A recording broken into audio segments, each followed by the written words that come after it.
Today we're going to be talking about several factors. One, we will be talking about emotional satisfaction in a relationship, but at the same time, if there's interest and if the conversation allows us to, then we will go a little bit into the vavavroom section, okay? The RA stuff. Now, if you have not yet already erected your chart, please go and get it done. You can get it done here. This one is for your Western Astro chart. Don't just erect your own chart. You have to erect your partner's chart as well, okay? And this one, you go to erect your party. Again, not just yours, but also your partner's. Because before you can be a perfect partner to your spouse, you need first to be the perfect partner, or at least as perfect as can be lah. Relationship is two-way one, cannot be one way, right? So I assume that you all have your charts already. Now, before we start, I just want to say that technically we have got 12 zodiac signs, right? Aries to Pisces. I'm scribbling on the thing. There are 12 signs. But I need you to understand that the male Aries expresses his energy different from a female Aries. So easily you take these 12 signs, you times 2, there are 24 versions of Aries. All right? Now you take that further and you include the gays, the lesbians. Yeah, they express their love very differently, okay? So that's 12 times 4. That's 48 minimum personalities. So we can effectively say that there are 48 zodiac signs lah. Now, today we're not going to go into the alternative lifestyle, alternative choices, but I just wanted to highlight that fact to you so that you don't be too taken by surprise when, you know, if you happen to go that way, then you don't be too surprised. Okay. Oops. Hang on. Ah, okay, there you go. Okay, today we start with the 12 symbols. I will go through it with you again because some of you are new. The 12 zodiac symbols, regardless of whether male, female, the symbols are all the same. So I'm going to just show you again so you can take your own notes. This is Aries, no beginning, no end. You know when you write on an exercise book, there's that line there for you, right? This Aries, it doesn't start on the beginning part of the line. You see this part here? It never touches the line. So therefore, this person does things no head, no tail. Starts in the middle of nowhere and ends in the middle of nowhere. Okay? Now, if we talk about Taurus, I'm so pretty, look at me. That's why this person wears a ribbon on the head. Now, this is not the real explanation for the symbol behind it. The esoteric reasons are actually quite deep, quite teen one, but we are trying to make it fun. So this is a fun way to remember. Gemini, duality, twinship. Cancer, 69 on the side. Why? Because always talk sex. Sorry, can you just give me a second? I think my dog is trying to... Again.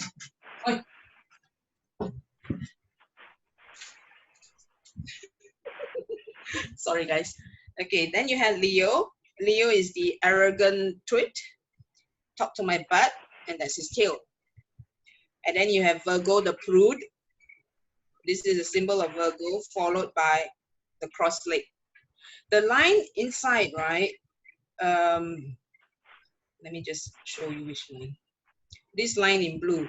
The line that goes inward is actually a sign of purity, symbolism of purity, which I can assure you Virgo is not. Okay. When we do the more interesting part later, you can ask a question and I'll be happy to answer that one.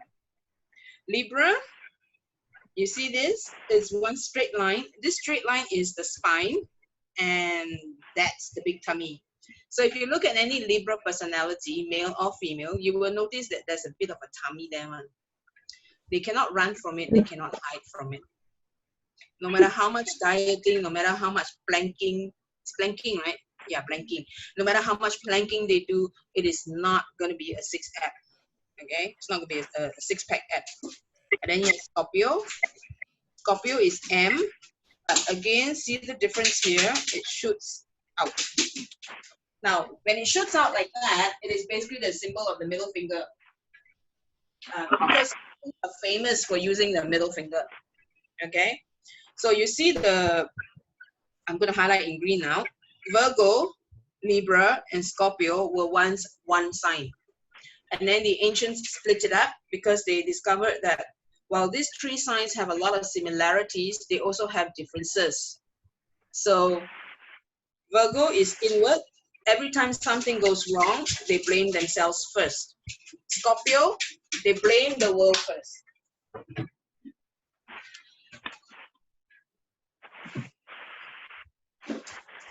Okay, so when they blame the world first, what they do really is everything is everybody else's fault. It's never their fault. Okay, Sagittarius, you see this is a bow and an arrow. All right, so if you notice when we write, this symbol is usually towards north like this, isn't it? But with Saggy, it is written at 45 degrees because they are aiming for loftier ideals. So the loftier ideal can be anything. It can be making a stand for women, or making a stand for women in the business world, in the corporate world. It can be something as simple as, okay, this person has no opportunity for education. Let's try and help the person go higher. Okay? Then you talk about Capricorn. Capricorn is written like that. The symbol is a little complicated to write, so I'm going to write it in two different colors so that you can see the stroke. Okay? So symbol is complicated to write, isn't it? And that tells you exactly what the Capricorn personality is. They are very complicated, very intense. People are always saying that Scorpio is intense. Yes, they are intense. They are also complicated because their feelings are very multi-layered. But Capricorn is just as complicated. Okay? Capricorn and Scorpio have a lot of similarities in them as well. I will explain in detail later if you want to ask me.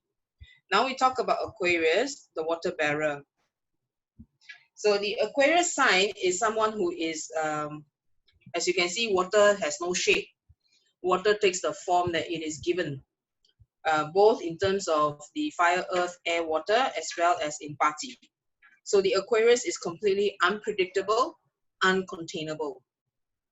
And then you have Pisces, which is the two fish. Okay, in real symbology, it's written with one head on top, the other one has the head at the bottom. So this is a sign of symbiotism, because you see this string here, it ties the fish on the left to the fish on the right. So it smacks of symbiotism, which basically means everywhere I go, you must go. It's like a shadow. There is no possibility of personal space on. Okay? So we have covered the 12 zodiac signs and the symbols. Now I want you to remember this. Aries is a male sign, right? Female is Taurus, followed by male again, female. We covered this in the first session, but I'm just doing a quick revision. Now, earlier on, I had said that Scorpio and Capricorn are very similar, right? You see this, is a female sign. Scorpio is a female sign. You look at Capricorn, it is also a female sign. Now, these two signs are very, very intense, especially the females, and they are very, very complicated to understand. Having said that, a lot of people are very afraid of Scorpio female. They dislike Capricorn because she's a controller, but they're afraid of Scorpio. But who is the true wicked one? You'll be very surprised. It's actually Virgo. Have you heard of the phrase in English where people say, hell have no fury like a woman scorned? Yeah, that's Virgo female. Hell have no fury like a woman scorned. So no matter what you do not want to get on the wrong side of a Scorpio female, because when they sting, they don't sting per se, but they really make your life really, really miserable. It's like the devil from hell.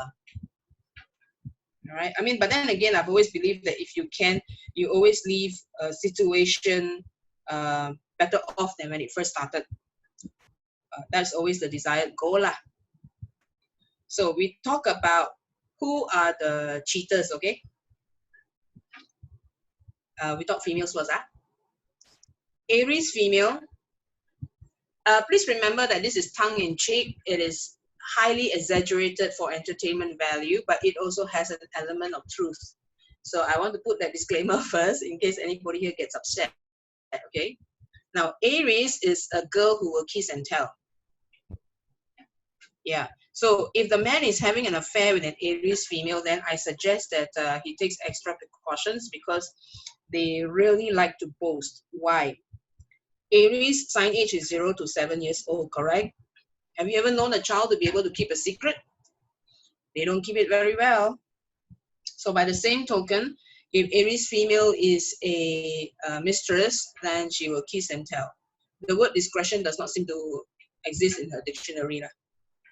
Taurus female, very manja. I think the English word is coy. Okay, and I think in Hokkien we say "damn." Yeah, that's exactly what they are very good at doing, and they tend to irritate other women. Whether they cheat or not is a given lah. Every male and female will cheat. It's a matter of when only lah. I will explain that in detail if you want later. Gemini female, nothing special, but when she is younger, she will go for older men. When I say younger means like, when she's in her early 20s, she will go for older men because of the lifestyle that he can give her, because of the gifts that he can give her, because of the things that she thinks that she can get from him. Okay? But when she is older, she will divorce the first husband. They may not even get married. She may just be like a what do they call that? Sugar baby, I think, in today's terms. Yeah, she may be a sugar baby, and then she'll just leave the guy and go and find a young man in her age gap that she will actually settle down with. Okay, Cancerian woman always aims high. She always goes for the men who are already somewhere in life. You know the story of Cinderella, right? So in Cinderella, you have Cinderella herself, and then you have the three stepsisters, and then you also have the wicked stepmother, correct? Cinderella's mother was never in the picture, but she had a father who was never at home. So because he was never at home, he felt that Cinderella needed a mother figure or a parent figure in her life, and that is why he married the second wife. So when he marries the second wife basically just kicks him out of the picture. He's never there to make decisions, all right? He's never there about where Cinderella should sleep or whether or not she should go to the ball, or what her duties should be, or how come the three stepsisters are not involved in housework. So basically, the father is non-existent figure. So therefore, Cinderella, when she marries, okay, when a Cancerian girl marries, it is all about she being the boss of the house. And some of them actually go on to be the boss of a company. They start their own company. So if you want to marry a Cinderella girl, I think you need to be prepared to just hand over your nutsack to her, because basically she will have it in her hands. Leo female. Leo female got two types. One is the very arrogant, demanding, self-entitled piece of whatever you want to call that. And the other one is a very quiet, soft-spoken, unassuming character, which is very sweet. Okay. Now, Leo female will only get married or will only come across her significant other when she has climbed somewhere along the corporate ladder. So if you're a Leo female and you don't have a boyfriend and you're looking for one, and yet you're busy traveling, or you were studying overseas, working overseas, and you just came back and you're wondering why you haven't met someone yet, the thing is that you need to unpack first. Most Leo females, when they come back from a trip, they just leave everything in a box in one corner, and they say that, oh, when I need it, I'll dig it up. When that happens, she will never find her boyfriend because her emotional state is not settled, so she will never find the Prince Charming one. Okay, Virgo female. Virgo female looks like a prude. She dresses like one. Okay, in comparison, only Virgo and Capricorn will wear similar clothing. Now, both of them will basically wear clothes that cover them all the way up to the neck, the jawline. They will wear skirts that are a little bit longer than acceptable. Give me a second, I'm sorry. You need to stop. Let me throw you out. Hey, sorry, I'm back. Okay, so Virgo female, she wants to give it away, if you get my drift. She doesn't want to be a virgin. She wants to give it away. But the problem is that the people that she hangs out with, she treats them as brothers. She comes at them from a platform of, 你吃了没有? Have you had lunch? Did you get enough sleep? very concerned kind of attention that she gives. But unfortunately, the guys kind of receive that as like being a sister, you see. Now, that's one thing. Another thing is that because of the way she dresses, she's a bit like a nun, all covered up, ma. You can forget about the pang business. She's not doing that. So therefore, which man would like to actually do a nun? Quite difficult. And by the same token, you see this is the 6th sign. So each sign is 7 years sign age, or not? 7, 14, 21. So this is 42. 35 to 42. 42 to 49. So at 42 to 49 years old, it is quite difficult for them to get married. If anything, their life changes at 42. So the single female Virgos who want to get married and finding it very difficult, we wait until 42 lah. Now, come to Libra. Libra female, you want to caught her interest. She is a very good wife. She's like a chattel, you know, a prize that you carry on your arm. She's very well behaved. She's very charming. She knows how to behave herself in corporate dinners, social functions. She's perfect. And she has a perfect figure, okay, which is a 36, 28, 36. And cup size all very nice. Butt also very nice. Face also very nice. Everything is seemingly very nice, even the words that come out of her mouth. So it's like, this is like the prime pick of the whole zodiac sign. And then you have Scorpio female.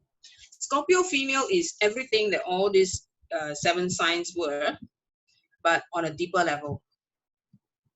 Okay. Now, a Scorpio female, I'm sorry, if you're a Scorpio, then I have to tell you this one piece of news. You are better off being single. I'm not kidding you. Why? Because when a Scorpio female is single, she tends to do better at her career because they tend to be business people. So when they go into business, they flourish very high. But the moment they have a man in their life, you see a completely different side of Scorpio. You know, people are very used to seeing Scorpio as being this fuck you character, very gung-ho, everything also they're out there getting it, fighting for a piece of the pie and coming back with the whole cake. But Scorpio in love is quite a sight to behold. They have got this goo-goo gaga look on their face, like this kind of look, you know. But that is exactly how they are when they're in love. So when they are in love, they do everything within their power to build the significant other. So who succeeds, the partner or herself? The partner is the one who will succeed. Okay? Usually in business, people like to partner with Scorpio and Taurus because Taurus is slow and steady. In business, you need to be slow and steady. Scorpio is one who will take risks and stretch boundaries. So usually in business, these two will do very well. Now we talk about Saggy. Saggy female is a diva. She wants attention. She loves the paparazzi. And no matter where she is, no matter her station in life, she will pretend that she is some big shot celebrity and expects to be treated that way. So if a guy dates her and doesn't pull up the chair and doesn't open the doors for her, I think it's fairly safe to say that he may not get a second date lah. Okay?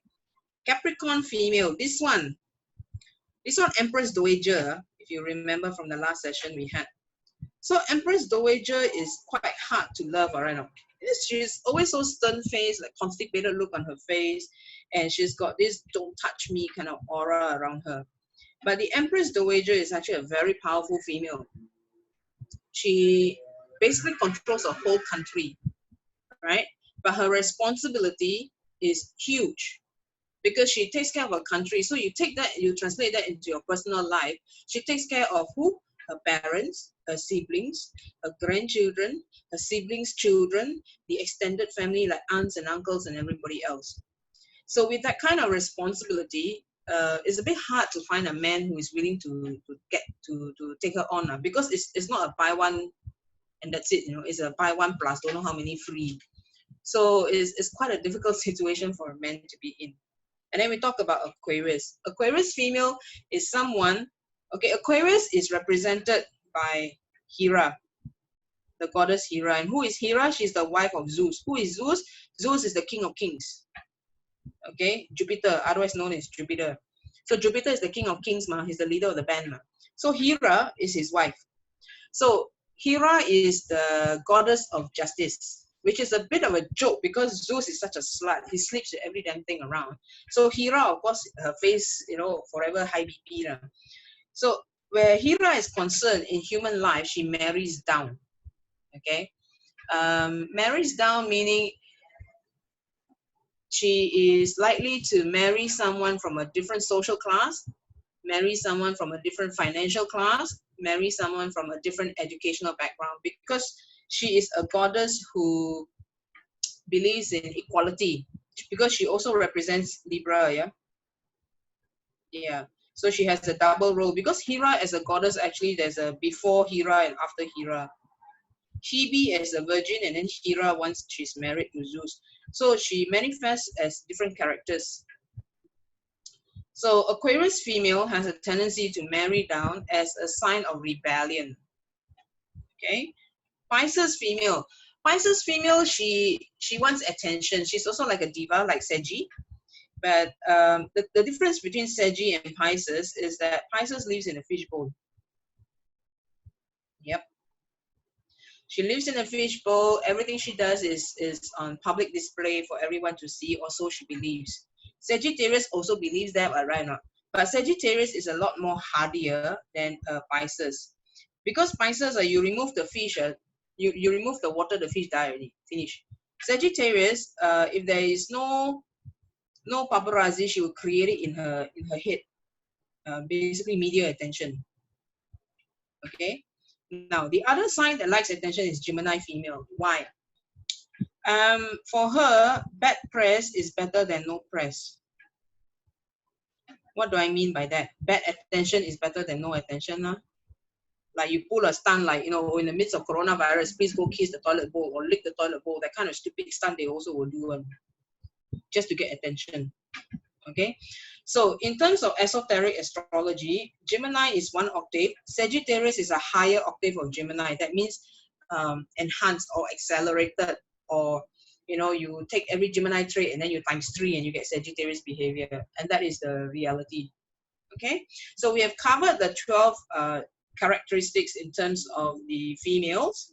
If you're ready, I'll be happy to go on to the males in the zodiac. I think this one is important, because if you're choosing a man, a partner, this one refers to all sun sign as well as moon sign. But for learning purpose, then I suggest you just anchor it around the sun sign first, Kathy, because it actually refers to sun sign, ascendant sign, and moon sign. Okay. Now we talk about the males.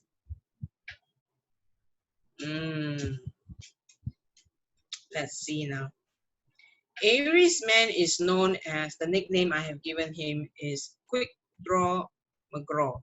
I don't know if any of you actually remembers this cartoon. It's a horse who thinks he's a sheriff. He goes around with a little belt on his waist. He carries a gun inside. He's very quick to draw his gun and shoot down the opponent. So that is exactly what Aries man is. That means your sex no foreplay one. It's just a direct wham bam, thank you ma'am. And then he rolls over and just does his thing and goes to snore and sleep, and that's it. So he's not exactly the most perfect partner, because women being women, we want attention, isn't it? Yeah. Taurus male, I call him the slow poke. Yep. You can take that to mean he's slow in everything. He is slow to date you. He is slow to say, I love you. He is slow to make romantic overtures towards you. He's slow to make sexual overtures towards you. So let's say that you somehow manage to get married to a Taurus man. There are plus and minus, okay? The plus side is that he's completely dependable. Most Taurus men are the one that will provide their wives with regular holidays every year, pay every bill, take care of everything in the house, because why? It's the earth sign. Okay, and it is also a female sign.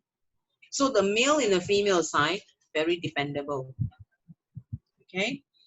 Now, I call him the slowpoke because he can be, this one gets a bit RA, but it's very Taurus. It's such a pity if I don't share it. This guy, basically when you are in bed on your honeymoon, you don't hold your breath waiting for him to make love to you, because our friend is very slow. He may start with a cuddle, touch a bit, you know, but then after a while, he'll fall asleep. And then because he falls asleep, and then you're like, what? That's it. And then you also eventually fall asleep. And then the best part is you wake up to his lovemaking. But he never completes the act in one go. That's why he's called the slow poke. You get it? He's slow in every way. He can use his body bits, can use his finger, his knee, his whatever. But that is what he is, a slow poke. Okay? Now, the fact that he's a slow poke is even surprising if he ever becomes a father, okay? But a trick to marrying or to getting a Taurus man to propose to you is to be pregnant. Yep, I'm not kidding you. Tell him you're pregnant and he will propose. Because he's this very macho guy. You know, he wants to do what's right. But he's also shy, because the sign age is 7 to 14 years old. Okay? So 7 to 14, they are never sure. So he's shy to propose to you. But the moment you tell him that you are pregnant, he's faster at it. Because how can a person have a baby outside of marriage? It's just not done in the way he thinks. It's just not done. No, it doesn't matter which era you're living in. It's just not done in the Taurus world. Okay? You talked about Gemini men. You want to get married to a Gemini man is very difficult because they're all about adventure. They're all about something new. Gemini men, it's all about lifestyle, yeah? So yeah, you know, he may take you to interesting places and all that. How interesting depends on how deep is his pocket lah. I once dated a man who is his rising sign, is a Gemini, and then this is the house one of a chart. He has the sun here, he has the moon here, and he has Mercury here. His moon is in Gemini, sun in Gemini, and Mercury rules Gemini. So this guy is what we call 3 times a Gemini. Okay. Now this guy, he was nice. He had style. I'll give him that. He lives in Malaysia. I live in Singapore. This guy is from India. He's a northern Indian. In India, you have northern Indians and southern Indians. The northern Indians are the educated ones, the richer ones. So anyway, I was dating this guy, and he had style. He would fly me every weekend, Friday night after work. He would fly me off to KL. His chauffeur would pick me up from the airport, and the chauffeur would send me off to his home, settle me in, give me time to get showered and freshen up, and then ferry me out for dinner. And of course, along the way to dinner, we will pick up this guy, this 3 times a Gemini guy. And then dinner is all about showmanship. A date with a Gemini man is about showmanship in reality. Because why? I think there was one show, the guy likes to suck on his pinky thumb. I can't remember the name of that show, but maybe later. Austin Powers. Yes, that's the name. Austin Powers. Austin Powers is very Gemini man. Okay. Now this guy, dinner with him. Now I'm only there from Friday night until Monday morning, because Monday morning I will fly back to Singapore, go to work right now. So this guy, on Friday night we go for dinner. The dinner wasn't anything to shout about, but it was quite expensive. And he opened a bottle of wine that, according to him, cost 2,000 ringgit, and that was quite a number of years back. That was, I think, about 25 years back, maybe. Yeah. So the $2,000 bottle of what $2,000 bottle of wine got lost on me because I'm not a wine drinker. So when he asked how I felt about the wine, I was like, no, it's okay. He was so offended because he's so busy trying to impress you with this lifestyle that he has, right? And then you're like, just falls flat. And then that was just a Friday night dinner. Saturday morning breakfast was very nice. He cooked. We had salmon and champagne for breakfast. Yeah. So all our meals during every weekend is like that. But to him, this is the norm. This is what it means when you say 3 times a Gemini. So of course, this 3 times a Gemini thing is not very common. So sometimes people are just a rising Gemini, or they're just a Sun Gemini, or just a Mercury in Gemini. Then of course you downscale the whole grandness of it lah. Okay. By the way, their equipment is pencil thin. Yeah. So thin that you might be forgiven for thinking is at what do you call that? Kumar, our Singapore comedian. Yeah, Kumar. That kind of pencil thin. You know, I'm very amazed at Kumar. Okay, you can never see his equipment one. I don't know how he manages it, but you can never see his equipment, and that is what Gemini man is. Only dinner, yala, haya. Okay lah, maybe dinner and a little dessert somewhere along the line lah. But that's Gemini male. Okay, Cancer male. Cancer male is someone who is very homebound. If you want to score with a Cancer male, you need to make sure your family got a lot of females.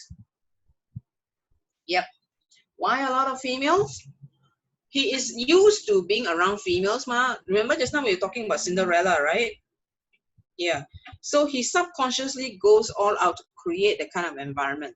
So if you have more brothers than sisters, and then you know that you have competition, he's dating another girl also, right? And that girl has more sisters, and then you are likely to lose lah, because he prefers female companionship.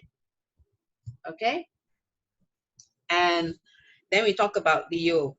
Oh, sorry, Cancer man. Cancer man, he's got a crooked tool, by the way. Yep. I'm not talking about crooked teeth. I'm talking about crooked tool. Okay? And usually they bend to the left. So that's a selfish lover. I'm sorry. But there is actually a science called phallomancy, where you tell a man's character by the equipment he has, by the length, the direction, and so on and so forth. Okay? Now, Leo male, sorry. Leo male is one who likes to insult people. And in order to be his woman, you need to first show him that you are intelligent. So when he insults you, right, don't keep quiet thinking that you're being polite. Give it right back to him. Because the moment you give it right back to him, he sees, this woman got brains on. And he likes you for that. He's a king one. Leo, lion, remember? So he being the king, he wants a very smart one to be his queen. And if you are his queen, you know how men are usually attracted by body beats on a woman, right? So most women, they don't mind showing a little bit of chest lah. But with a Leo male, you don't want to do that because he's the king. And the king's queen shall not go around showing her body bits to everybody else. Okay? That's Leo male. Virgo man. Virgo man, don't hold your breath. He will not make the first move. You can be going on a trip with him. And, well, you can be sharing a room, sharing a bed. Nothing is going to happen. I'm not kidding you. This guy, if I'm married to a Virgo man as a husband, right, I would trust him to go traveling with a female co-traveler, share the same bed, share the same room, and believe him when he says there was no sex involved. Because why? This guy, he is, what do you call it? He can't get it up. Yeah, that's being very direct with you. He can't get it up. Now, Taurus will suffer from erectile dysfunction. That means he can't get it up because of medical reasons. Okay, this guy, he can't get it up, but he doesn't really suffer from ED. It's more because of stress. He's trying to be the perfect person, the perfect everything, because he's so highly critical of everything, everyone, including himself. How to have an erection like that? No can do. But ironically, our friend here has one of the biggest tools. Most unfortunately, he doesn't know how to use it because he's an earth sign, boring lover. Very standard. You go from A to Z and that's it. And then when you're done, you just repeat A to Z again. Very boring one. This guy is interesting, but then his equipment is very thin, so no point. This one is Cupid. You've heard of Cupid, right? Yeah. So the males in this sign, they tend to be very cherubic looking, like a love angel like that. But it can be very annoying with them because they can 1 minute be very nice, next minute not so pleasant, because they are constantly trying to balance themselves. In the entire zodiac, this is the one zodiac sign that is represented by a non-living symbol. It's a scale. Okay, then you have the scale here. Okay, so they are constantly trying to keep this imbalance instead of having it like that. You follow? So as a result of his attempt to do this, he actually can't decide whether you are the one for him or not. So the only way to get married to a Libra male is to propose. Yeah. So who takes longer to propose, the Libra male or the Taurus male? I would say the Libra male lah. Yeah, because you wait for him to propose, it will never happen one lah. His equipment is also quite impressive, but I tend to refer to it as the pink one lah. Yep. Okay lah, size average, girth also average, know-how also just like that all. Okay. Scorpio, you heard of 50 Shades of Grey? Yeah, this is Scorpio male. Nice. Impressive too. He can go on and on and on because why? His ruling planet is Pluto. Men with Pluto or Pluto ruled or Pluto in the appropriate houses, like say house 5, because house 5 is sex. Men with this placement suffer from priapism. Most interestingly, Scorpio being opportunistic, they turn priapism into an opportunity to please their woman. So that is where you hear all the stories about Scorpios being great lovers. It's not the Scorpio female, it's the Scorpio male that earned that nickname. Okay. And then you talk about Sagittarius male. This is the slut of the zodiac. I am sorry, but he is such a he nails everything that moves, be it a skirt, whether it's in a skirt or in a pair of pants, or be it even on a human body. Because in terms of Greek mythology, he has, let's see, he has done it with a swan, he has done it with a cow, he has done it with a bird. Yeah, because he's a shapeshifter. Okay. This, by the way, is Jupiter, Zeus. Yeah. So he's the slut of the whole zodiac, entire zodiac, whether male or female. So that's why for Sagittarius, they usually marry 3 times. So if you have Saggy on the descendant, which is house 7, which I will explain later, you will realize that this guy, he is likely to marry 3 times and of 3 different races, or at least 3 very different backgrounds. Okay, you talk about tool size, impressive lah. This one very romantic. He pretty much knows how to use it as well lah. So okay lah, not bad lah. Capricorn male, dirty old man. You heard the stories, right? Hamsap loa. Yeah, that's a Capricorn man. But the Capricorn man in reality, right, he's not so much into sex. He's more into good food, good living, women teasing, fine wine, fine living. Okay, he's not so much into the whole sex thing. So if you're aiming to get some from him, remember it's all talk only, no action one. Aquarius, this guy, he's a weirdo. First of all, he's what I call a conehead because it's quite hard to understand him. He's coming from, his approach to any problem in life can be very different from the majority. This guy, when he likes you, he is very rude, very insulting, and generally everybody would see the way he reacts to you and tell you he hates you. But actually, on the Zhensing level, he likes you. Because this guy works on reverse psychology. I know it's the weirdest thing, right? But that's how he is, reverse psychology. So if he tells you he likes you, I will do a double take. The one he marries is not someone he pak tor with for many, many years one. He will just decide that, oh, you're the one, so I don't want to waste time going on long dates and long courtship periods, so therefore let's just get married next month. So even though you only so-called pak tor for 1 month, you can pretty much get married pretty fast if he thinks you're the one. Okay. This one, his sex life quite colorful one. You talk about golden showers. Yeah, if you don't know what a golden shower is, I think you can go and Google that lah. You can talk about all the other so-called weird, all the so-called weird sexual deviances. It's all under Aquarius. Pisces man. Pisces man is what I call the holy man. This one can be watching porn in the hall. His mother can come out and chance upon him watching porn, and he will continue watching porn. No problemo. Because why? Our friend is sign age is the last one. So 12 times 7 is what? 84, right? Low more now. He don't care already. What? You never had sex before? Of course you had sex, right? So what's the big deal?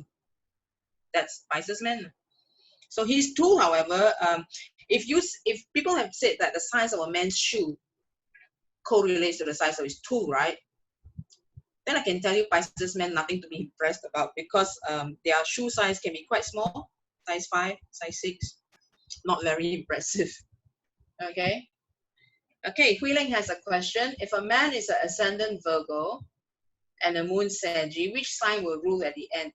So if he's a Virgo, Virgo would be here at 9 o'clock. Saggy is the 9th sign. So this Virgo is the 6th sign. 6. So this one is Libra, this one is Scorpio, and then house 4 is Saggy. All right. So rising Virgo, Saggy on house 4. He's got moon in Saggy.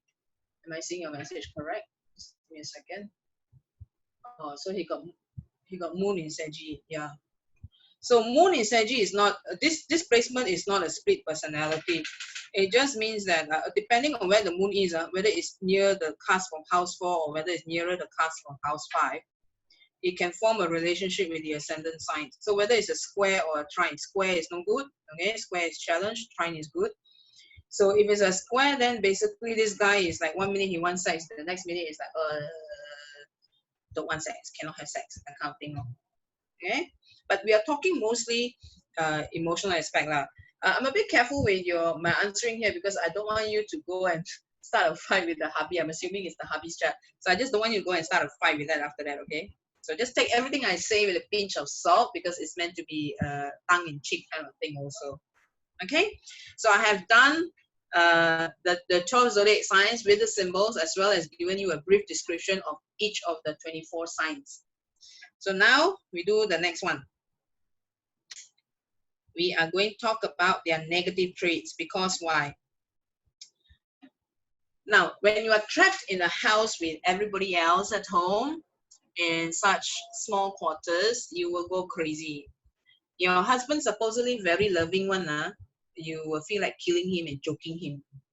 Your children supposedly the darlings of your life, you will feel like they are little monsters suddenly. They keep morphing from one level of monsterhood to the next level of monsterhood, and then you're wondering, what on earth did you do to deserve this? So it's very simple, really. I'm going to teach you how to mitigate this situation. Now, for sake of learning, we go based on sun sign, okay? So let's say you yourself are Sun Taurus. Your negative trait is stubborn, right now.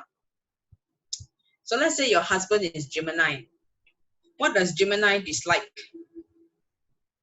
He is fickle, but what does he dislike? Different thing, Dislike. You follow the sign B4. So Gemini will get irritated by Taurus traits. Taurus will get irritated by Aries traits. Capricorn will get irritated by Sagittarius traits. Pisces will get irritated with Aquarius traits. Are you following me? Can I see some indication in the chat group to see whether you are following me when I say this? Okay, great. Now, therefore, understand that when I put this Virgo is irritated by Leo negative traits, it doesn't mean that you yourself have to be a Virgo and that you will get irritated by Leo. Not at all. The signs are just a easier way of understanding only. What I need you to focus on is the negative trait. Understand? Okay. So, like for me, right? I'm a Sun Scorpio. What do I dislike? Libra traits, which is indecision. You get it? So for me, the moment someone is indecisive, wow, you can see the smoke coming out from my ears already. Because to me, life is simple. I might gong chiku. One or the one, just say only. Don't need to and like you're on a seesaw or like a donkey going hee-haw. You know what I mean? Now let's say that is based on sun sign. So let's say now we based on rising sign. I'm a rising Capricorn. So that means I don't like the traits of the sign before, which is Sagittarius. So I do not like people who are inconsistent. Today you say one, tomorrow you say the one. Or today you say you want pink, tomorrow you say you want blue. It drives me crazy because I cannot plan. Okay? It is the trait before that irritates this sign. Another example. I'm a moon Pisces. So what do I not like? The sign before, correct or not? Aquarius. Unreliable. So what irritates me? Unreliable people. You see how this works? So let's take another example. Let's say you are a female with a sun Aquarius. Okay. So what trait you don't like? The sign before, right now. So that's pessimism. So you dislike hanging out with people who are always talking pessimism. Aiya, don't wanna, should die one lah, don't lah, after your leg will break lah, this lah, that lah. They think of all the worst things ever. And that really pisses off the Aquarius female. Okay? So let's say you are rising Leo. You hate the sign before, right now. You hate the characteristics of the sign before, which is moodiness. So this rising Leo, whether male or female, will not like to hang out with people who are moody. You follow where this is going now? You see how it's done? Good. So one last example. Let's assume this person is the moon in Libra. What do they not like? They don't like the sign before, right now. Sharp tongue. Follow? Okay, very easy, right? You just don't like the traits of the sign before yours. So how do you use this? Very simple, really. Just don't do the trait lah. That means to say, let's say for example, you are Taurus. You don't like people who are impulsive right now. And then your husband is Taurus. And then you go and behave in an impulsive fashion with him. Do you think he will like it? Of course he won't like what? He will find you very irritating. He will start to question himself, how come he married this woman? Correct or not? Following so far? Any questions? If you have questions about this part, this is the part. This is the time to ask. If you have questions about this part. Gina, maybe we can do a video sharing so I can see people's faces when we do this one. Just on the Q&A for this one. Oh, Esther, everyone can share their own video. I didn't disallow. Yeah. Oh, they can share their own video. So I just need to stop screen, right? Oh no, I just need to open this up. Anyone who is ready can just share. And who is Tommy? Oh, Tommy is very young. Are you above 21? Please say yes.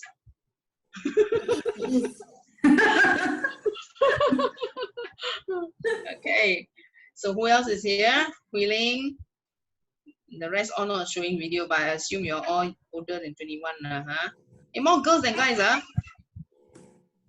Simon, can I see your face, please?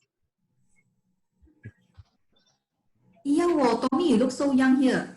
Oh no, how old is Tommy actually? He is young, but he's not 21. Huh? Not 21? He's not below 21. Not below 21. Okay. No. Yeah, I think maybe, from what I see, maybe mid-30s. God, I hope so. Okay. I don't think he minds telling you the age, but he will mind telling you the sign. So what is your sign? Come, tell. Then I use your chart as a live example. I want to learn something about your chart. What's your sign? I'm looking at the chat box. Hey, Emily Ngam 22 years old. Come on, Tommy, spill the beans. What's your sign? Come. Oh, he's a married man. Okay.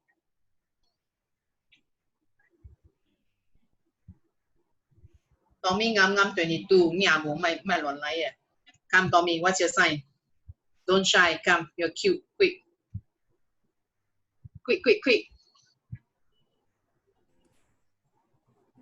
Oh, Aquarius. Okay, so as an Aquarius, he doesn't like the traits of the sign before, right now, which is Capricorn. So pessimistic people. So if you're all doom and gloom, he's not likely to date you lah. So what's your rising sign, Tommy? Do you know? If you look at your astrology chart, it will be at the 9 o'clock position. You don't know how to see. Never mind. Later you will learn. Okay. Now, what you do is you then look at all your prominent. I'm trying to make the video small. What you do is you look at your prominent 4 pillars of a personality, which is your rising sign, okay, your sun sign, and your moon sign. You look at this tree, and then you circle the ones that what do you call that, relevant to you, and then you just take note that those are the traits that you do not like to see in another person. You know what I mean? Yeah. So your partner should be made aware of this, because if your partner decides that, you know, they are going to behave in this way, then it's jialat already. Because COVID, everybody stuck together in the same house, nowhere to run. Correct? So you just go and tell your partner, hey, you don't all doom and gloom, it's very boring one. It irritates me. Then at the same time, you look at your partner, your wife's sun sign. What is her sun sign? Her sun sign is Virgo. She Virgo. So she don't like it when people are arrogant.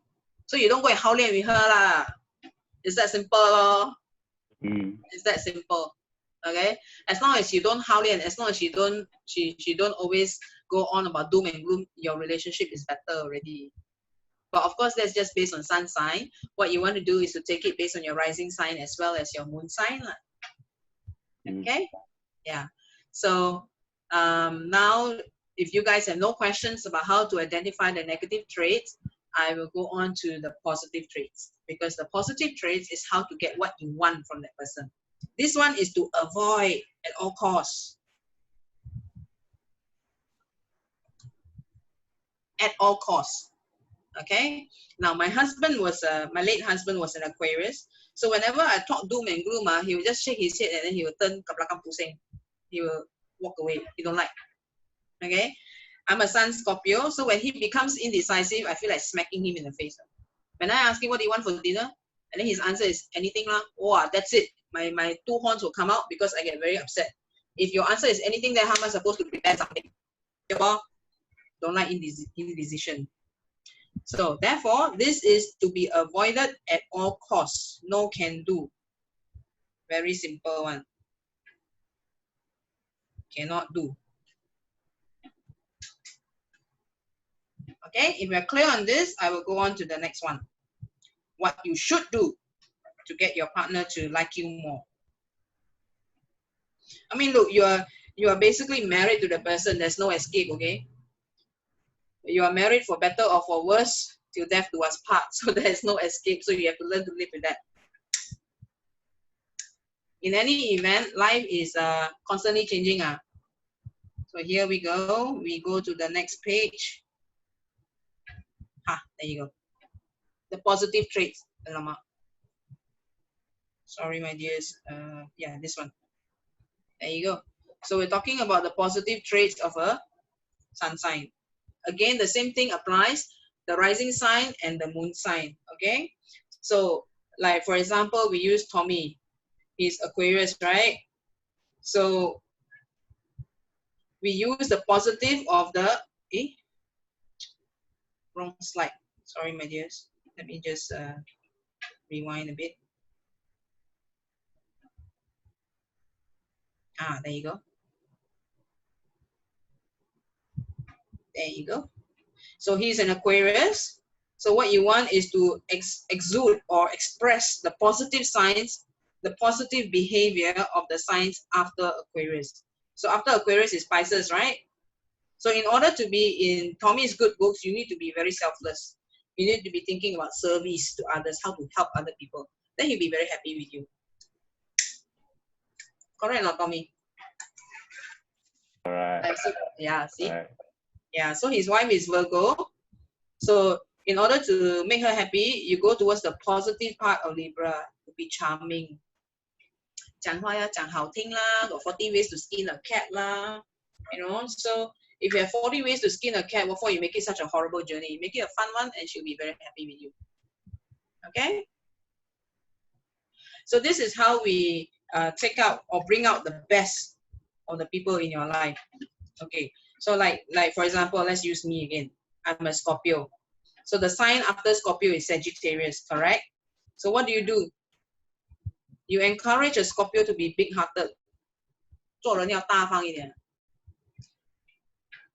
Simple, right?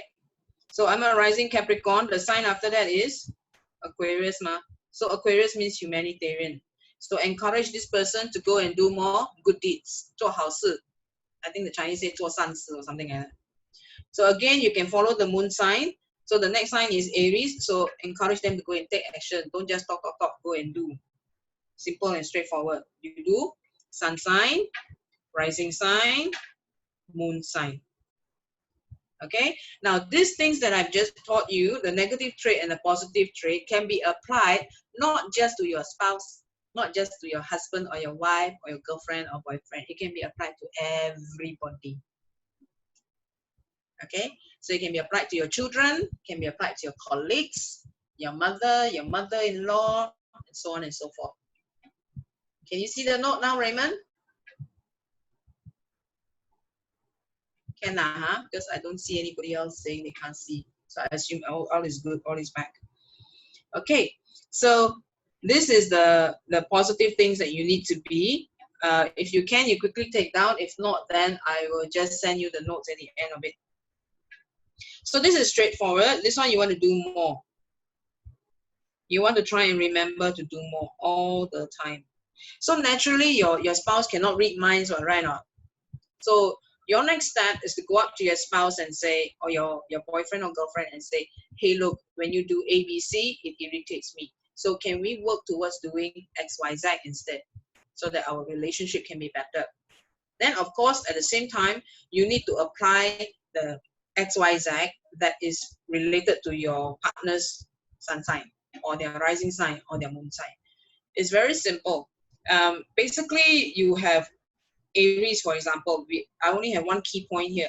But if you can Google the internet, you will find that a whole long list of positive traits will come up for Libra, for Sagittarius, and so on. It can be any one of those. All right? So this is a lifelong lesson. It is not something that you just practice for 1 week and then expect to see results. This is something you have to constantly practice every time. And when is the time that you should practice most? When you're most mantang. Because if you can switch from being angry to the next step, then, and if you can switch in that 3 seconds it takes you to switch, then it's very good. Okay? Now we do the next slide, the moon. There you go. If you notice the negative expressions here that there you go. If you notice, the negative expressions that I put here for the moon sign is the same as the one I put for the sun signs, the few pages before. Okay, because I didn't want to confuse you with too many new terms, that this one is the same. All right? I didn't want to confuse you with too many keywords, because when you're learning something new, it takes a lot of time to understand and wrap your brain around it. So I have used the same keywords. So as I've explained earlier, the negative things you don't want to do, you can also read it based on your moon sign. So let's say your moon sign is Cancer. Now, your moon sign in Cancer means you are moody. It doesn't mean your partner is moody. It means you are moody. Everybody has a moon sign in their chart. So when you have a moon sign, the sign that the moon is in will tell you your own flaws, your own personality flaws. Okay, like for me, my moon is in Pisces. I'm very idealistic. I am. I'm a hopeless romantic. I was born that way. But then, of course, the more you hang on to that seat of idealism, the more you're going to be disappointed and unhappy with life. So you need to shift. You cannot be like that. You go the other way. So for Cancer, they are moody, right now. So you need to shift. You cannot say, oh, my chart is like that, so I have the right to be moody. You cannot do that. You have to shift from being moody to being a happy person. You follow? Simple and straightforward, right? So that's how you manage your own feelings. Okay? Managing your own feelings is important in a relationship, because no one else can control how you feel. No one can make you happy. No one can make you angry. No one can make you sad. Only you can make yourself do all those things. Okay, next part. What they lack. Now, your partner, or any person for that matter, will, if you look at your astro chart, it looks like that, right? House 7 here, we call it the DC. If you had joined us in the first session, then you would be more familiar. But if you're not, don't worry about it. I'll go through it later. This line here, at the 3 o'clock position, there will be a zodiac sign there. So let's say it is Capricorn there. Okay, the sign that's here on house 7 is what your partner lacks. So what does, following this example, if you have Capricorn on the descendant, what does your partner lack? This one, Capricorn. Like that.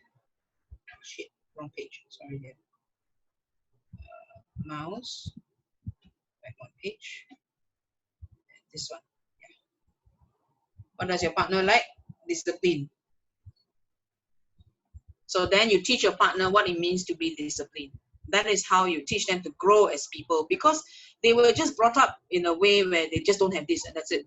It's not that they purposely kualam with you and don't want to be disciplined. It's really they don't know the meaning of the word discipline.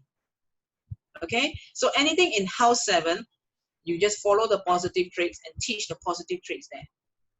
Follow? Yeah, I hope everyone is following this, because if you don't follow this, is one of the most best part already. Okay, so you give a person what they like. Descendant is showing traits of our partner. That means, okay, let's say you have Capricorn on the descendant. What does that mean? Number one, it shows me the physical shape of your partner. It shows me the kind of person your partner is. It also shows me what trait you yourself lack, you don't have. You understand? Yeah. It's what your parents fail to give you lah. You cannot happily say you blame the thing on your parents, but basically it is what you lack, what you don't have. All right. So if you have Aries on house 7, your descendant, it basically means that you are not independent one. You're very liang koko one. So your lesson is to learn to take action and be independent. If you have Taurus on house 7, then you like to play, and then you need to learn to be dependable because you play too much. Again, there's always a good and a bad. If you have Gemini there, you are here to learn to be more logic-based because you're very tao hong.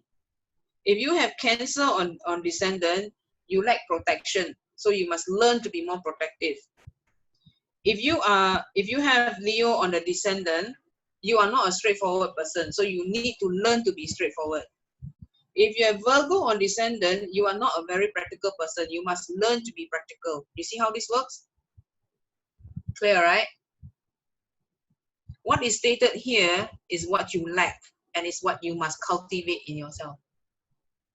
Okay? Straightforward? Any questions so far? If you guys have questions, now is the time to unmute yourselves and ask your questions before we proceed further. 没有啊，我教课这么顺啊。我有。啊，你有问啊？ I said I want to ask about my descendant and my son, right, is the same, is Aquarius. So I have to learn to be humanitarian, and yet in a way I'm humanitarian. Yeah, because your sun sign is who you're learning to become, remember? Okay. We So covered this in the last lesson. Your sun sign is who you are learning to become. This one. Of course, when you learn to become something, you become the positive lah. You don't become the negative one ma. Yes. Okay, yet at the same time, you have Aquarius on the descendant. Yeah. So it is what you like. At the same time, is what you must do. So it's a very easy lesson. People got 2 problems to solve. You only have 1 problem. Okay, what? Better, right? Easier, ma. Yeah, less hassle, ma. Good. I can focus. Yeah. Any other questions? Hey, Jenna keeps switching between her video and this picture. I like to see live. Okay, if no questions, we go on to the next one. Okay, this is what they like. Now the next one is fuzzy. So can we take a break first? I kind of need to use the girls' room. So if we can take a break, that'd be great. A 3 minutes break? Can. Thank you. See you guys in a while.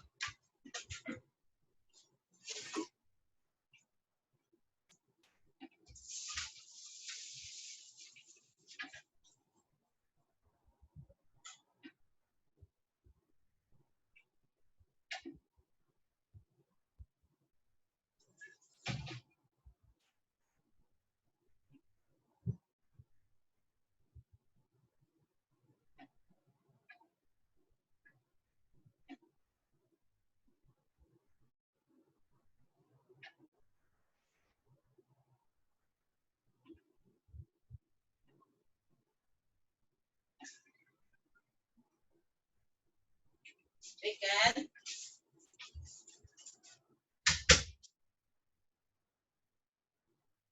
Bambino, you so noisy, eh?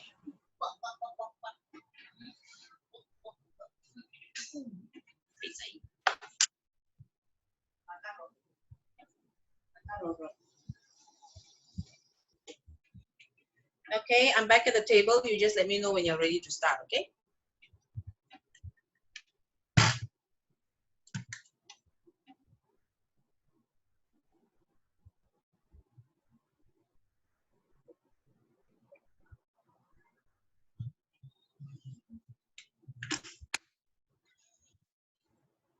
You know, I'm discovering that I should actually log in from 3 different gadgets. One to share you the slides, one to see the chat, and one to see the video. Oh, okay. So complicated one. You got 3 gadgets. Yeah, I like to see people's faces lah. Because when I see the face, then I can see whether they click what I say or not. You can see the tongue in your eyes on that.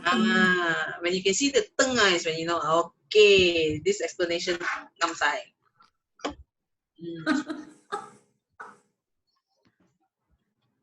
Aha, I can see your face. Uh-huh. Yeah, because I logged in with my tablet. Naughty.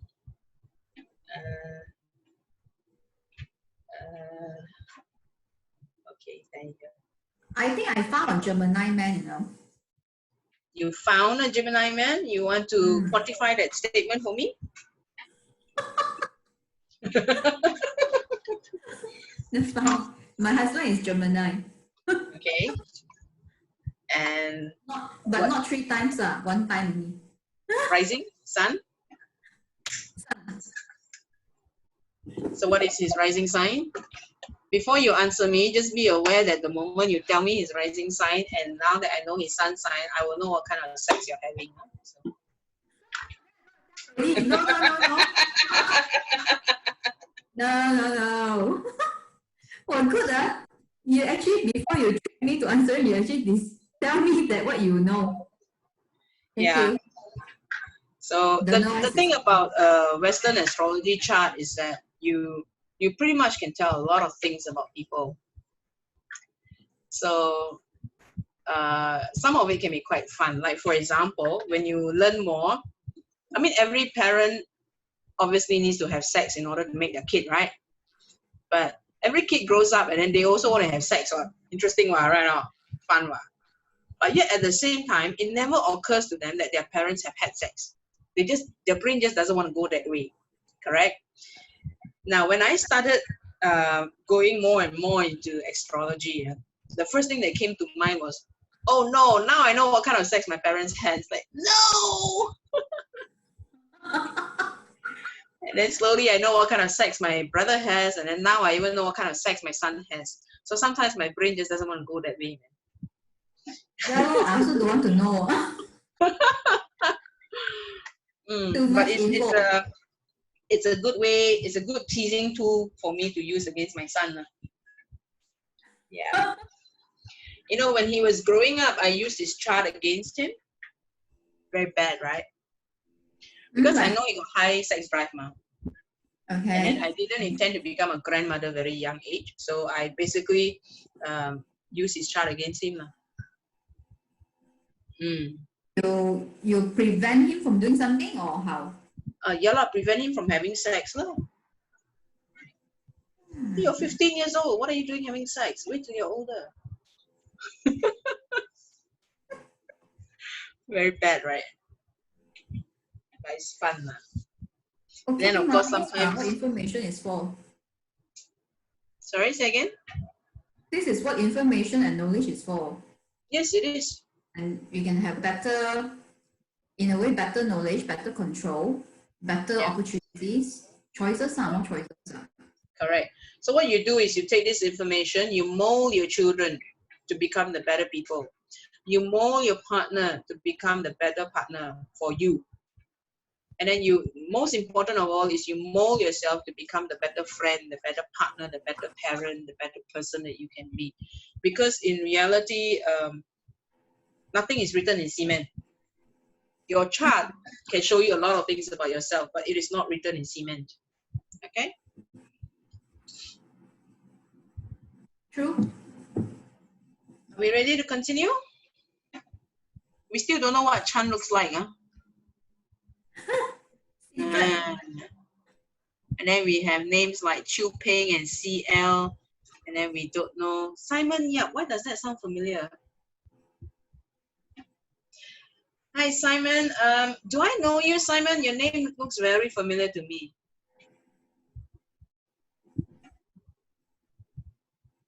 Not really. Friend of Xiong Huat. Yeah. Friend of Xiong Huat. Yeah. Oh, right. I saw your name on Xiong Huat's Facebook, I think. Yeah. Yeah. Married? No. Oh, not married. How old? 36. What sign are you? Libra. Libra. Okay. Sorry, I'm just teasing you, okay? Are we all back? I am back. Okay, I take it everyone is back. Now we go to Patsy, okay? Yay. Wait, for the sake of those who missed out the first session, shall we just quickly review what an astro chart is? You guys okay if I do that? Yes. So at least they can identify their rising sign, their descendant sign, and what have you. Because otherwise it's no fun for them. Yeah. Yeah, let me just open up the chart first. Ta-da! Okay. There you go. And go back to this one. I'm so impressed with myself. There you go. Okay, so this is a sample of an astrology chart. You will notice that it looks different from what you have erected for yourselves at Cafe Astrology. That's because this is a paid service. I've subscribed to a certain website and I get to erect charts from there. Okay, so I just want to show you how to identify your rising sign and all that. This is for the benefit of those who just joined us. You see this darker line here? I just highlighted. Now, I hope that all of you can see that. So I'm just going to clear away that line again so that you can see that there's a darker line under there. You see that? This part here. Okay? Now, this sign here on the left at the 9 o'clock position, that is your ascendant. The sign on your right, that is your descendant. Okay? These two positions are very important. Why? Ascendant sign tells me everything about you. Once I know your ascendant sign, I know everything there is to know about the story of your life. Okay? The descendant sign will tell me about your partner. The planets here in this section, you see this section that I'm highlighting, huh? That section will tell me what kind of partner you have. Tall, short, fat, thin, fair skin, dark skin, long hair, short hair, it's all there. Okay, whether the fella is violent or not, whether the fella is a good lover or not. I'm sorry, but sex is a very important part of life, okay? For a lot of people. You see this part here? In purple? That's about your sex life, house 5. Okay? So you talk about marriage, huh? It is house 5 and house 7. Because house 5 is romance, it is sex. Then marriage in house 7. Now marriage it's not just in house 7, it's actually house 7, 8, and 9. But I didn't want to complicate matters because there's a lot of data that can go in there. So I think for first time exposure to Western astrology, if you know that house 7 is about marriage, it is fairly good enough information. Clear so far? Now, we talk about how to identify the sign that your moon sign is in. You see the moon here? This one. Oh, wrong color. This one. That's your moon. Okay. Now, if you look at your moon, you will see a small line here. No matter which software you are using, you will see a small line connecting the planet. You see that? The blue line? In this sample that I have is a blue line. In Cafe Astrology, it's probably a black color line. Okay? It's just a small little line near your planet. Now, what you do, let's take a look at this one, this example. What you do is you see this line here, line 2. It cuts in here, right? So what sign is that? See this? Oh, let me choose a darker one. Here. The thick blue line cuts into the thick green lines. You see that? Now you look inside the red circle. You see this blue line here? I just highlighted it in pink. It points that Saturn is in Gemini. That's how you see what planet, what sign your planet is in. Okay? Clear? Easy, right? So how do you see your moon sign? This person's moon sign is in Capricorn, because this little blue line here just falls in between here.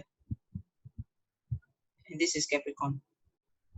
You won't recognize the symbols as yet because every software has different symbols.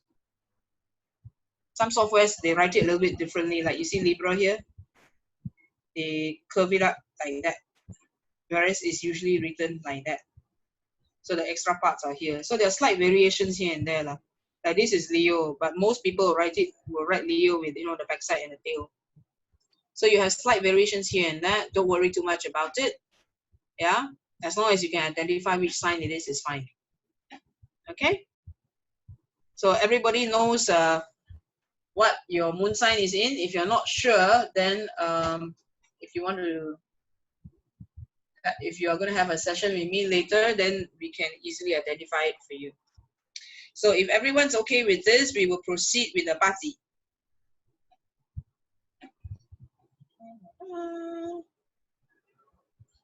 Okay, we do party, yeah.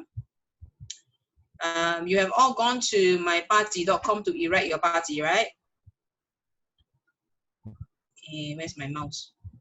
Okay, there you go. So you have all gone to, let me put that there, okay.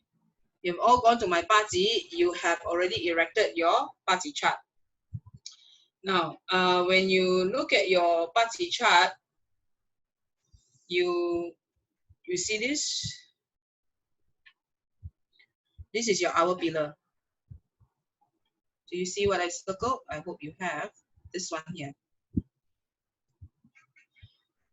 Now, this one is equal to house 7 in a Western astrology chart. It is what your partner lacks. So if you're looking at your partner's party, right, then it's perfect. So assuming this is your partner's party and she has Kui water here.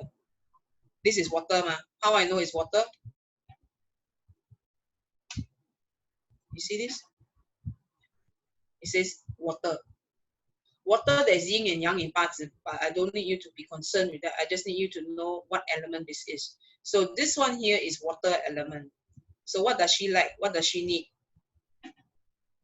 Clarity. So every time she comes to you to complain because she's confused or she's feeling sad or upset, you just need to give her clarity. Simple, right? I think the guys will appreciate this point more because it's very straightforward, number one. Number two, women very emo one. So most men don't know how to handle emotional issues from their spouse. So I think this will help you a lot. Okay? For the men, for the women, your husbands are the same. So when husband, yes, Tommy, is very true. So for women, your husbands are the same. If they have water here, it is the same thing. They also need clarity. I mean, we would like to think that men are more level-headed, they are more steady, But I think that's just an assumption on our part lah. Because men are also human, they also have feelings lah. Okay, so regardless male or female, you go to the top row, first column from left. You see what element there is, and then you look at this whole thing here. It will tell you what you need to give them. So if you have wood, here, let me just clear that. If you have wood here, then you need to, when you talk to the person, just have them take action. The first step. Don't talk about 1,000 steps, 3,000 steps. Just take step 1 first. And then when they have taken step 1, they will come back to you. Then you tell them take step 2. And then they come back to you, take step 3. You have to slowly lead them because these people are not used to taking action. It is what they lack, so they have never done it before. Okay, so if the person has fire here, then you give them hope. Inspire hope in them. Okay, if they have earth, then basically you need to tell them, look, you are very fortunate. In times of COVID, yes, you are bored. Yes, you are stuck at home. But look, you have shelter, you have roof over your head, you have food to eat, you have clothes to wear, you have Wi-Fi, you've got laptop, got this, got that. You are so fortunate. Learn to appreciate what you have rather than complaining all the time. Okay? If let's say the person has metal here, and then they come to you, okay, your partner has metal there, then he comes to you, this person, in order to empower others, they must first empower themselves. Everything that is here in this whole page here, is what they lack. So we teach what we must learn, right? So if we're going to teach what we must learn, it's very simple. You teach them to first take the first step lah, embody it first lah. I'm sorry guys, I don't know what I pressed. It's that pen again. Yeah. 又来了. Okay, there you go. We teach what we must learn. Is what we lack. Okay? Very straightforward.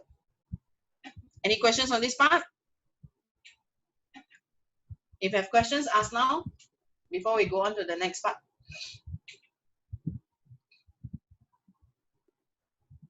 No questions, So easy, Well, I like sharing with you guys. No power, how to empower others.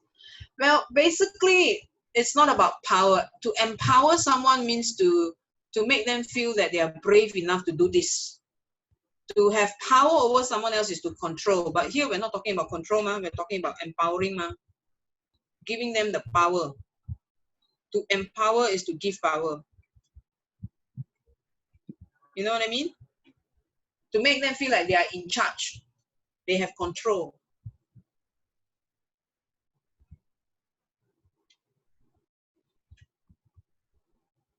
Okay, any other questions? You're welcome. Now, personally, I find that as you learn metaphysics, you will find that you tend to rely on yourself more and you rely on others less.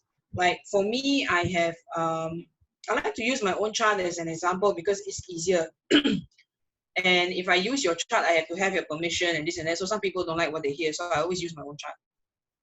For me, I have wood down here. So wood down here means inspire others to take action. So therefore, I myself must first take action. Yes, correct.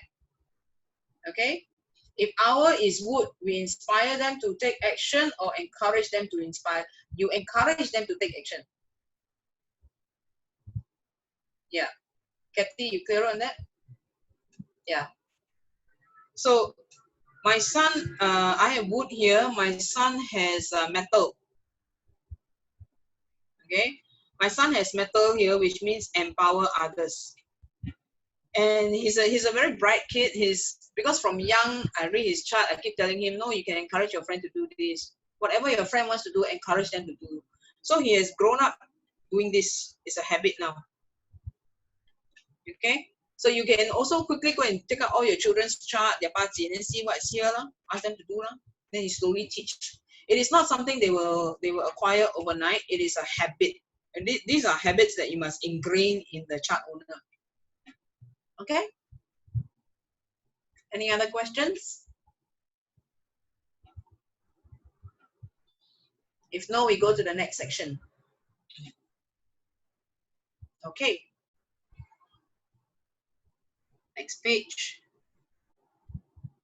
And then I need to clear this. Now, if you look at your Bazi, here, I want you to focus on these two pillars. Okay? Not just these two pillars, I want you to focus on these characters. According to this chart sample, this is IR and this is DO. So your own chart will have other alphabets here. Just take note of what these two alphabets are. You don't have to worry about all this. You can ignore, not interested. Only interested in these two. All right? What do you do with that?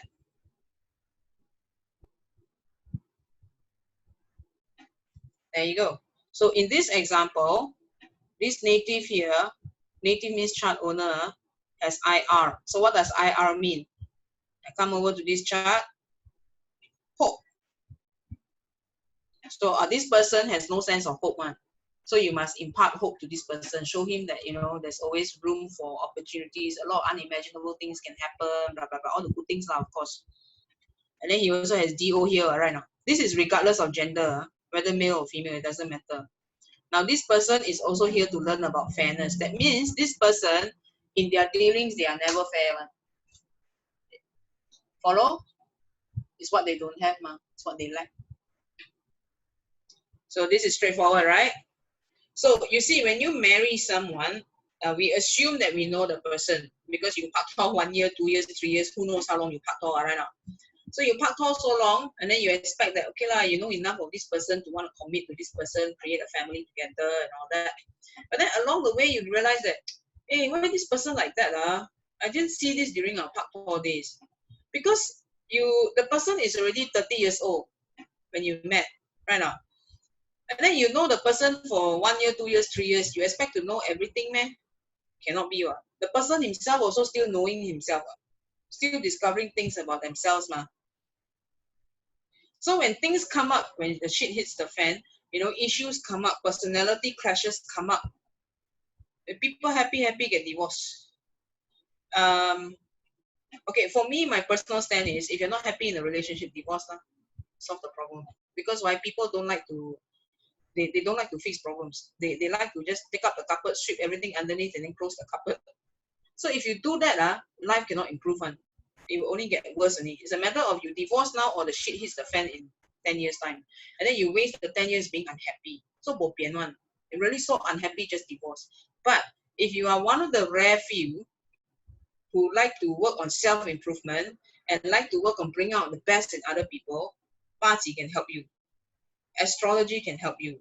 You look at these two signs. Okay, it doesn't matter what alphabet there, what alphabet is there. I say alphabet now, but these are actually 10 gods. Okay, you have the IR star and the DO star here. So IR means hope, nurture hope, practice fairness. If you have HO here, then it's about having courage to do what you want to do. It's very straightforward. It's all written here. I've given you in one word keywords so that it's easier for you to understand your chart. Okay? So any questions so far? Can follow? Can because it's very simple already. If you still cannot follow, then please ask now. You got DR and IR. So DR there, have faith. Have a little hope. Believe that things can work out. Example of fortitude. Where is that? Fortitude means steady, being steady. Or strength of character. Okay, so if you have 7K there, it means your temper is very bad. You need to exercise temperance. Means I zai lah, not very good. Okay. If you have DW there, it means you need to learn to forgive people because 你很小气, everything also 放在心里, everything also 要跟人家吵架. Okay. If you have EG there, it means you need to exercise compassion. Compassion is a word I want to expand on. Compassion, people seem to think as, they confuse this word with empathy.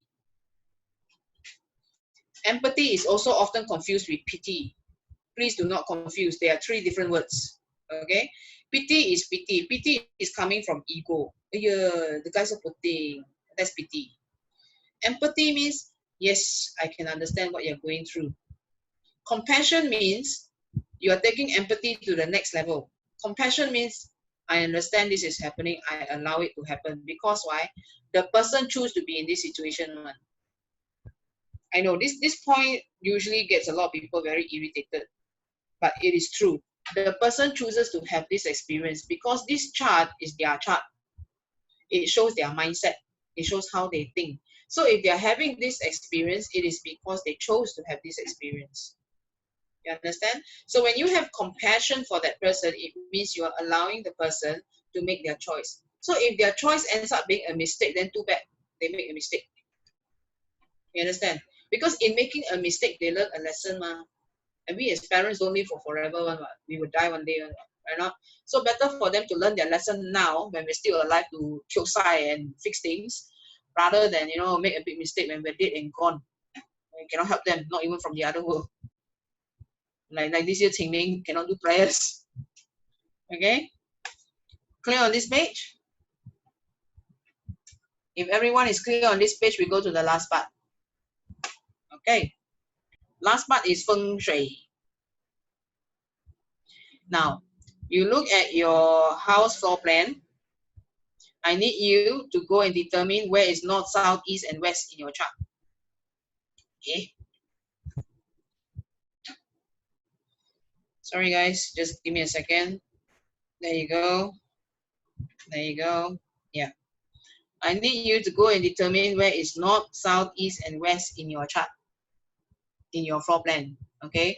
So using this picture as an example, let's assume north is pointing here. Now, people ask me where to stand, face where. Do I face main door? Do I face balcony? It doesn't matter where you stand. North is still north, south is still south. Do you understand? If I stand here in this red X, here will still be north. If I stand in the blue X and I face here, north will still be here. Do you follow? Yeah. Because no matter where you face, north is still north, south is still south. It's fixed one. Okay? So once you have determined your floor layout, you divide it into 3 sectors. Let's turn the page. Bigger floor plan to work on. There. So just now the master bedroom was the north, right? You see here? Here? This is master bedroom, north, correct? We go to the next page. There you go. You divide it into 9 parts. This is the master bedroom here. So this is north. Following? Okay. You divide into nine boxes. We call this the 9 grid. So this one obviously is north. If this is north, this is obviously south. Correct? So where is east and where is west? Correct or not? Yeah. So north, south, west, and east. Clear? What am I doing? North, south, east, west. Correct? Now, I want you this year, in order to make things easier for you, you're going to spend time in the west sector. This will make your relationships better because why? Feng Shui wise, star 9 is here. Clear? 9 is about putting the zip back into your marriage or into your relationship. Okay? It's about putting the ooh la la inside.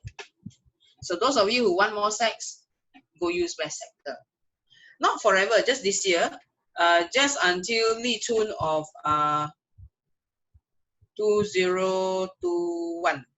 Li Chun is usually 4th Feb. Usually. plus minus 1 day. Okay, so from today onwards, you can just go and do more, carry more activities down here. You want to play with wife, you want to play game, you want to chucho her, you want to kacau her a bit, do it in the west sector. Why? It will bring up a lot of happy memories. It will bring a lot of laughter to you, and then your relationship will be better.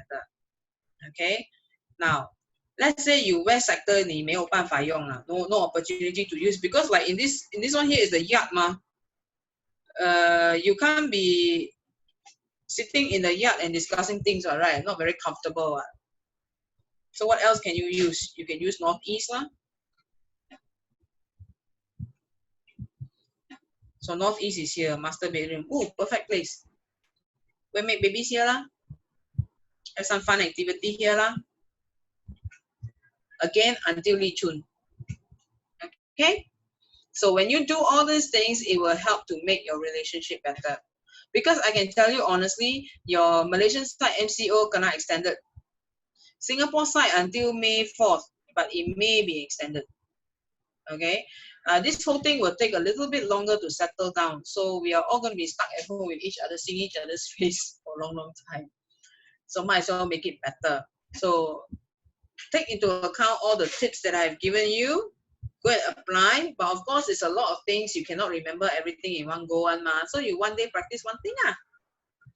Then you straight away go and determine first in your property where is west and where is northeast. And then it doesn't matter whether you use west or northeast. You can use both also if you want. Okay?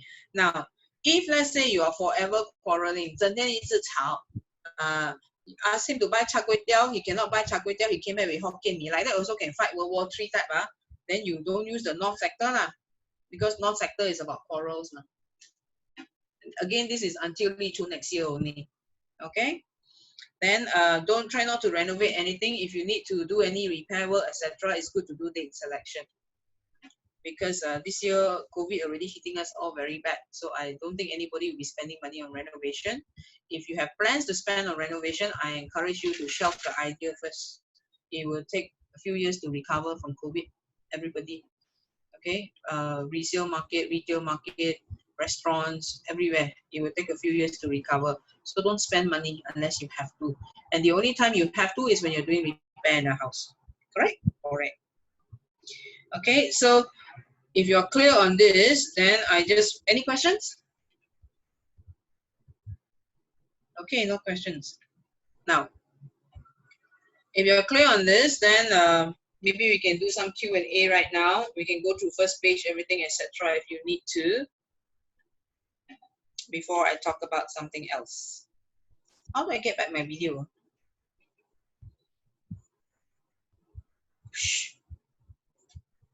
On your bottom left.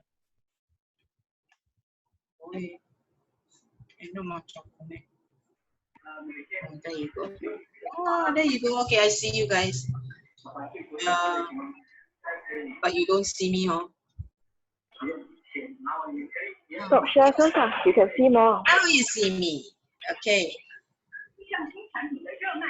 You want to stop Any share questions? first or? Yeah, okay. There you go. Okay, I can see all of you. Okay, come, questions. Any part you're not sure? Yes, Tommy, you can unmute yourself and ask. Hey, is that your wife? Yes. Mm. Oh, let's say my house is just exactly like the one that you draw. Then actually we just move in. So what we need to take note. That one is a full feng shui audit. You in Malaysia or Singapore? Malaysia. Malaysia. Okay, I'm going to do you a favor. You're in Malaysia. Where's your main door? Main door, just right at the south. South. You go. How big is your property? How many square feet? Not very big. Below 1,000 feet. Okay, so below 1,000 square feet. So what you do is you go and find 60 kilos of metal. 60. 60. You go and find 60 kilos of metal. But then now you COVID, you cannot go out, right? Yes. Exactly. But you can buy online, right? You can buy online, right? Okay. Yeah. You go and find 60 kilos of metal. Today is the 10th.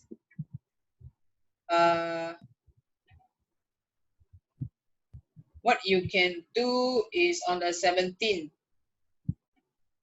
this month, you go and put the metal in the south. Oh. You can do it at 4 p.m. I my south side already got a very big fridge shop. Fridge tak pakai oh. Tak boleh ah? Okay. Number one, your refrigerator is like that, right? And then there's a leg on, right? And then it's the floor. So there's a space between the leg and the floor. The metal must be sitting directly on the floor because tea collects on the lowest point. So no point your refrigerator got this leg and then all the tea is passing through. Tak pakai. Okay, thank you. 60 kilo minimum Wow, 60 kilo. I have to think first. I'm going to do you a favor because you're going to buy the thing online anyway. So what you do is you buy 120 kilos. You put 60 kilos in the south, you put 60 kilos in the east. This is only until next year, June. Okay? Yeah. Okay. You can do it on the same date. What was the date I gave you? 17th. Yeah, I can do it on the 17th at 4 p.m. Not the best of dates, but it's the earliest date already. Okay. Thank you. And then no renovation in south and east. Oh, already no date. It's a just moving only. Okay. Thank you. You're welcome. Any other questions?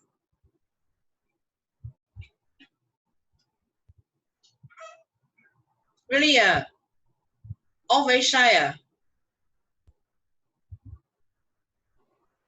If no questions, we are not talking about sex.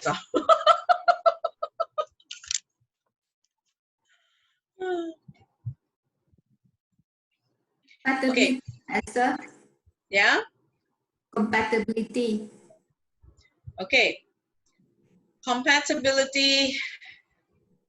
Okay, I share screen, easier to teach you.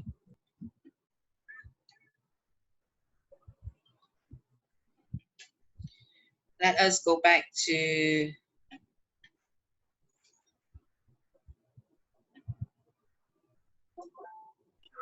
Huilin has a question. Compatibility. Okay, you notice that I have written 6 signs this way because this is the first sign, second sign, third sign, and so on, right? So this is first to 6 signs is written this way. This is 7 to 12 sign, it is written this way. Got reason one. This sign will be compatible with 2, 4, 6. Alternate signs.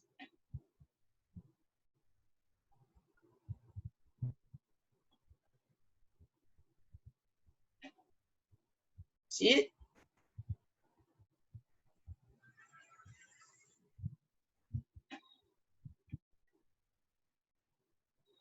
Now, do you base this on sun sign, rising sign, or moon sign? It's entirely up to you. This is just a generic one. Because people ask me this question a lot of the time. How do you do compatibility? And this answer will not make a lot of people happy. Anybody can match anybody. Because it is about your level of emotional maturity when it comes to handling problems. Problems sure have one, right? Not? Doesn't matter what sign you are. Problems sure have one. Because why? Let's say I'm 30 years old. Okay? I meet my husband. He's maybe 35. For 35 years, he was brought up. His ideals, his ideology, the way he thinks, the way he does things is implemented in him or cultivated by his mother. For 30 years, my habits are cultivated by my mother. So a 30-year-old and a 35-year-old me, pattern already quite set already. You get married, sure got problem. Confirm. So how do you solve the problem? It is about how far these two people involved have matured emotionally and how they approach problem solving. That's it. Okay. My late husband, I'm Scorpio. My late husband is Aquarius. We don't match one. You can see what blue and red, it doesn't match. But we don't quarrel one.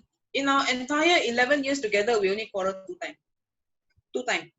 Because after that we decided, okay, these are 2 subjects we don't touch on. We don't talk about this one because there's no resolution one. Okay, number 1. Number 2, if the problem surfaces again and you're angry, you just take a deep breath and walk away. Come back when you are calm. That's it.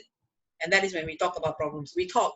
We don't show temper, no yelling, no screaming, no banging of things, nothing. We just talk. Non-judgmental way. And then the other party will just listen. Okay, so what actually is the real problem? You talk. That's how you be compatible. And the older you get, the more open your communication channel, the more compatible you are. That's it. But some people, they cannot tahan because like Aries sign age is 0 to 7 years old, right now. Childish sure fight one. Everything you say is wrong one. You breathe also you wrong, right now. Then how to solve the problem? Cannot solve. So everybody must learn to be more mature. So you see, this is the first sign, this is the last sign. I mean, of course, we laugh at every sign because they have funny, irritating, stupid habits. But every sign has one, okay? But the idea is to evolve from Aries, go through all the signs, and eventually become more Pisces-like. Because if you notice, the chart is like that right now. House 1 to 12. This is house 1. This is house 12. Your planets go this way, so your lesson covers everything in life one. So the point of life is to learn about the 12 houses. So which sign is compatible with which sign? It's entirely up to you. Because everybody got character flaw. People look for the easy way out. Oh, Aries and Gemini match, so I just go and find one Gemini and get married. Hoi! You get the biggest shock of your life because it doesn't work that way. Okay? So then people say, okay,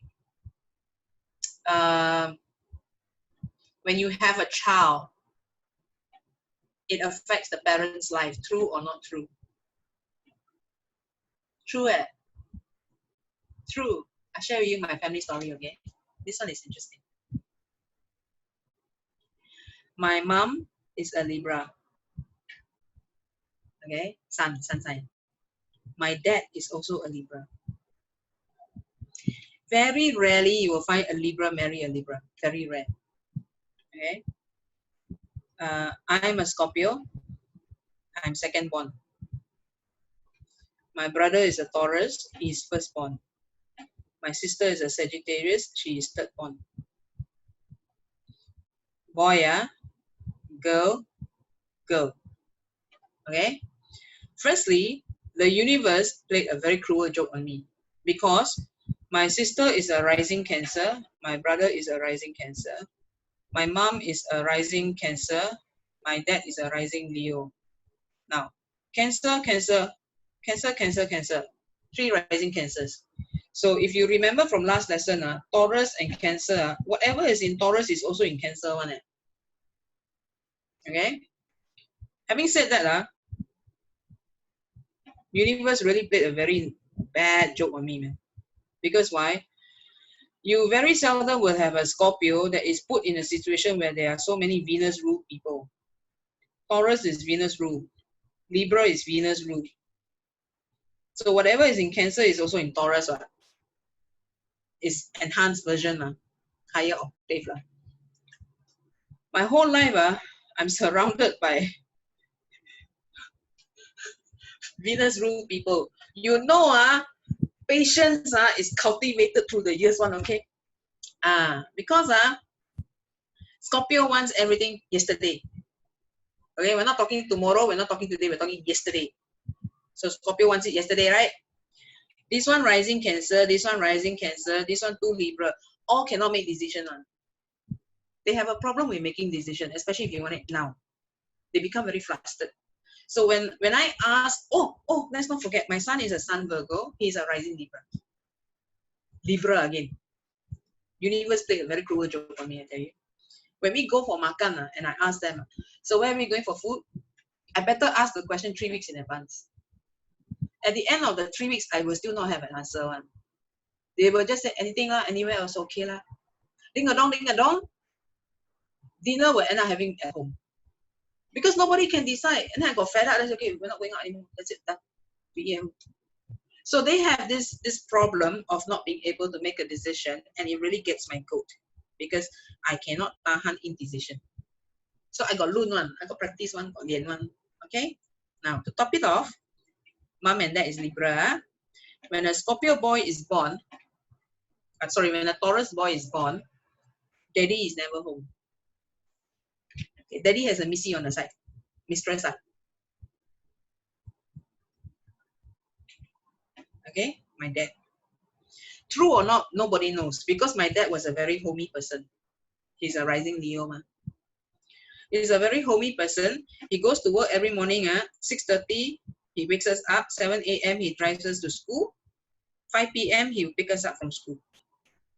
Without fail. Monday to Friday. Saturday is family day. Sunday he go fishing with his friends.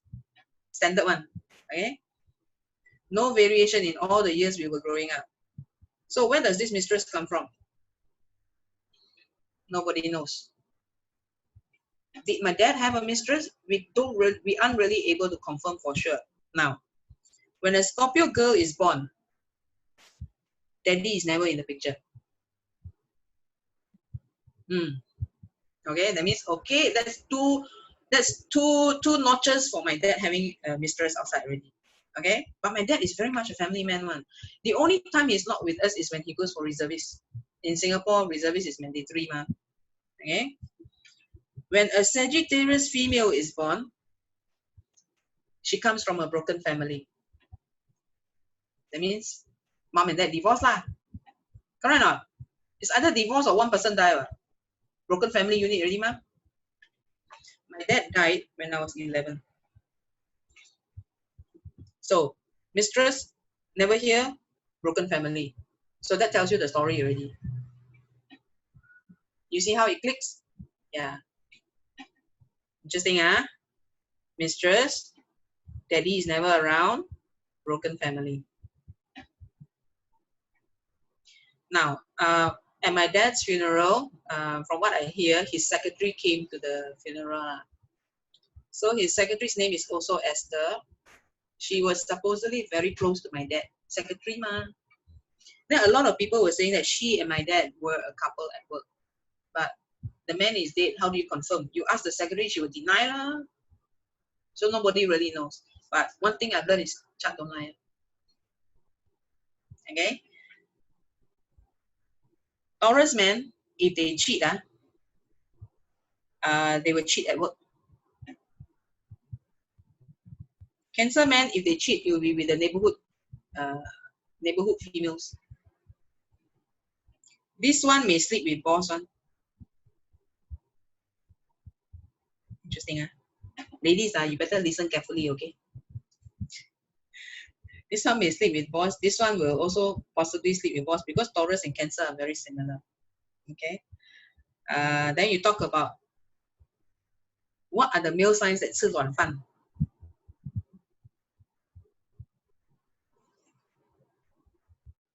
Sorry. Sorry, Tommy, but that's the truth. Okay. So these 4 signs, the men are, shall we say, they like it easier lah. So in this sense, right, if these 4 signs will go and marry a stronger woman, that is more balanced. Because why? Stronger woman will wear the pants, ma. Leaving the man to do whatever he wants, lah. Right? Yeah.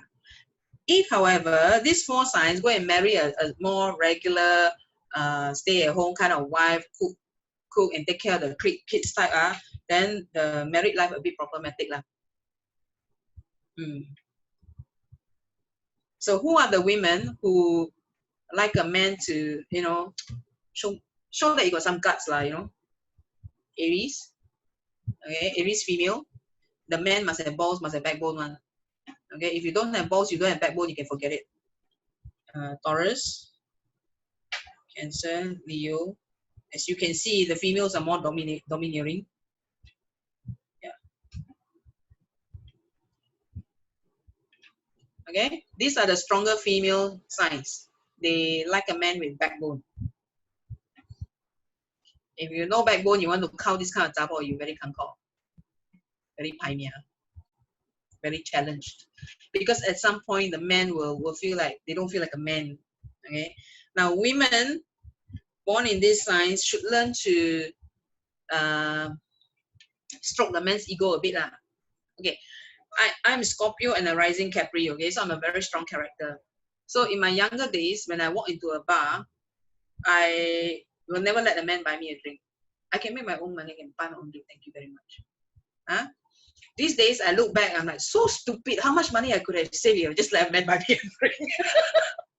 But these are things you only learn when you get older, ma. I mean, men are here for a reason, right? Now, use it lah. 你又不是骗他钱，你又不是偷他的钱，你又不是骗他的感情。Let them be a man lah, okay? You talk about which men actually, if you, I mean, we are all above 21 here, okay? Last time is before you get married, no sex lah. And these days, forget it lah. It's quite rare to find a virgin. Have lah, but very rare lah. So, in days past, there used to be this story that goes, when a guy approaches the girl for sex, right, and then the girl don't want to give, right, then the guy will complain and say, oh, his body parts are painful lah, zing lah, swollen lah. It's real, you know. It's a medical condition. You know who suffers it the most? He literally has this syndrome called blue balls.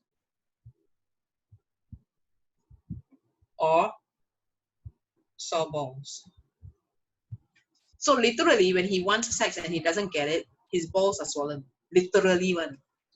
Now, because of this, because he by nature already got big balls, seriously, the physical shape of his nutsack is actually quite big one.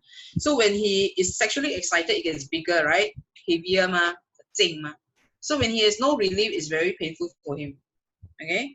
Now, you want to see how a Taurus man works? Very simple. The next time you go out, you know, human body, we walk, our leg is closed on. Right now, we just walk one leg in front of the other one. Right? Now, if a girl walks with her leg open wide, they always say, and actually, there are some girls who walk like that one. But if a guy who walks like that, the Hokkien saying is lam pa tua liap. You know who is this? Taurus man. They really walk like they cannot, the leg cannot go together because the balls are too big. They will get their own balls and then very painful. So they walk with their legs apart. Okay? You talk about Gemini. Sometimes I think they shoot blind. I'm sorry, but sometimes I think they shoot blind. Because quite small. And then you talk about, let's see. Okay, this guy, when he sits, he never sits quietly. He always leans back in his chair. His arm will be like this on the other chair. Okay, and then his right leg will be crossed over the left leg or the other way around. Very yaya, very arrogant one. Because his ego very big. He's the king of kings, man. So you can actually recognize a person's zodiac sign through their physical shape. They will also have certain facial features like sharp nose, small nose, round face, white face, that kind of thing. Okay? Interesting, right? Any other questions? I can go on and on whole night, okay? So if you guys don't stop me, I can really talk to tomorrow on because this is my hobby. I started in this line when I was very young. Although my dad died when I was 11, when I was just about 7 or 8 years old, he started drilling into my head really. Because my brother Taurus, now you see, I Scorpio, right? I told you, right? 6 signs, 6 signs, correct now? Because why? This sign will always fight with this one. Always one. Don't need reason, they will just fight. It's like Liu Chong. If you study Chinese Party, it's like the Liu Chong. This is the formula. Okay, Gemini will fight with Saggy. Leo will fight with Aquarius, so on. Okay, this is their fighting pattern. So my brother Taurus ma, I Scorpio ma, we whole day fight one. Fight over who get to use the toilet first, who get to brush teeth first. Fight over my brother okay, Taurus ma, sign age 7 to 14 years old, right? So a bit the one lah. So there was one day I was in the shower. I just went in only. I was very young. I just went in with my towel. Then he rapped on the door. What are you doing inside? And then I blow sotong, right? I'm in the toilet lah. What do you expect me to be doing? So don't know how to answer him because no matter what answer I gave him, he didn't accept because he wanted the toilet. So end up one big fight like World War III.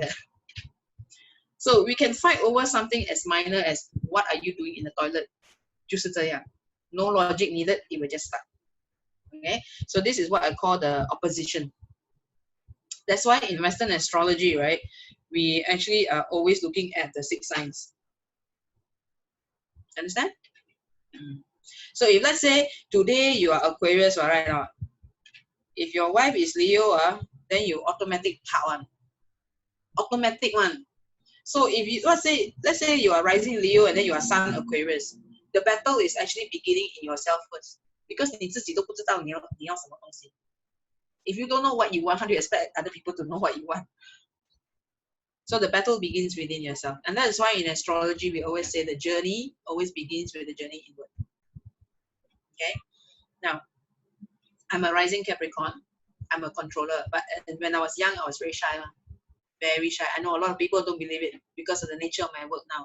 But when I was younger, I ponteng school to stay at home and read storybook. Other children will ponteng school, go shopping center, go arcade, go and do whatever nonsense.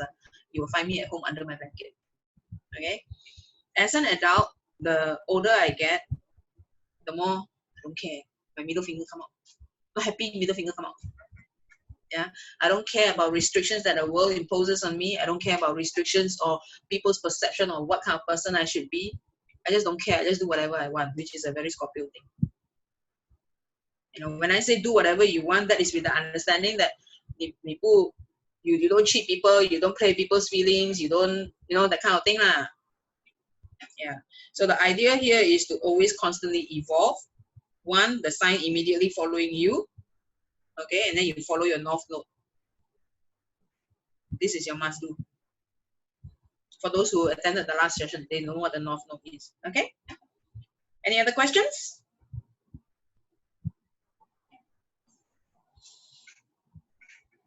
Sir, can I check with you? Yes. Just now you covered about the 9 grid, right? Yep. Should I look at the 9 grid or the 24 mountains? And who is that on the line? Hui Ling. Hi, Hui Ling. The thing is that if you know astrology, right? If you know feng shui, right? First of all, you need to fix your natal. Okay, your natal feng shui is important.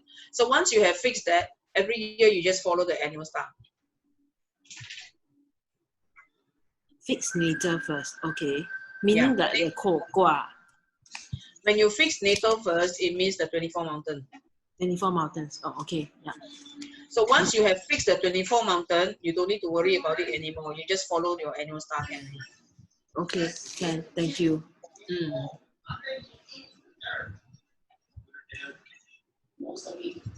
Meaning can't hear. She disappeared. Yeah, she's there. Any questions?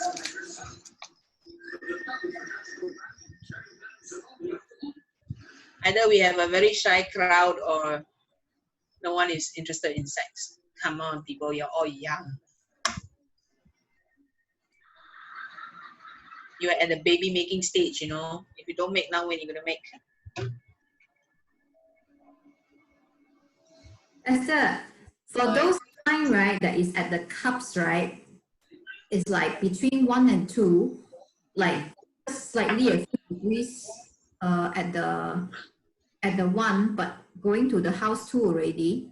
Will it have some characteristic of the different house? No, it's never on the cusp. Like it's like in Pansi, we have your red means your red. You know, or your odds means your odds. There's no, oh, your odds plus tiger. 没有的. It's either or.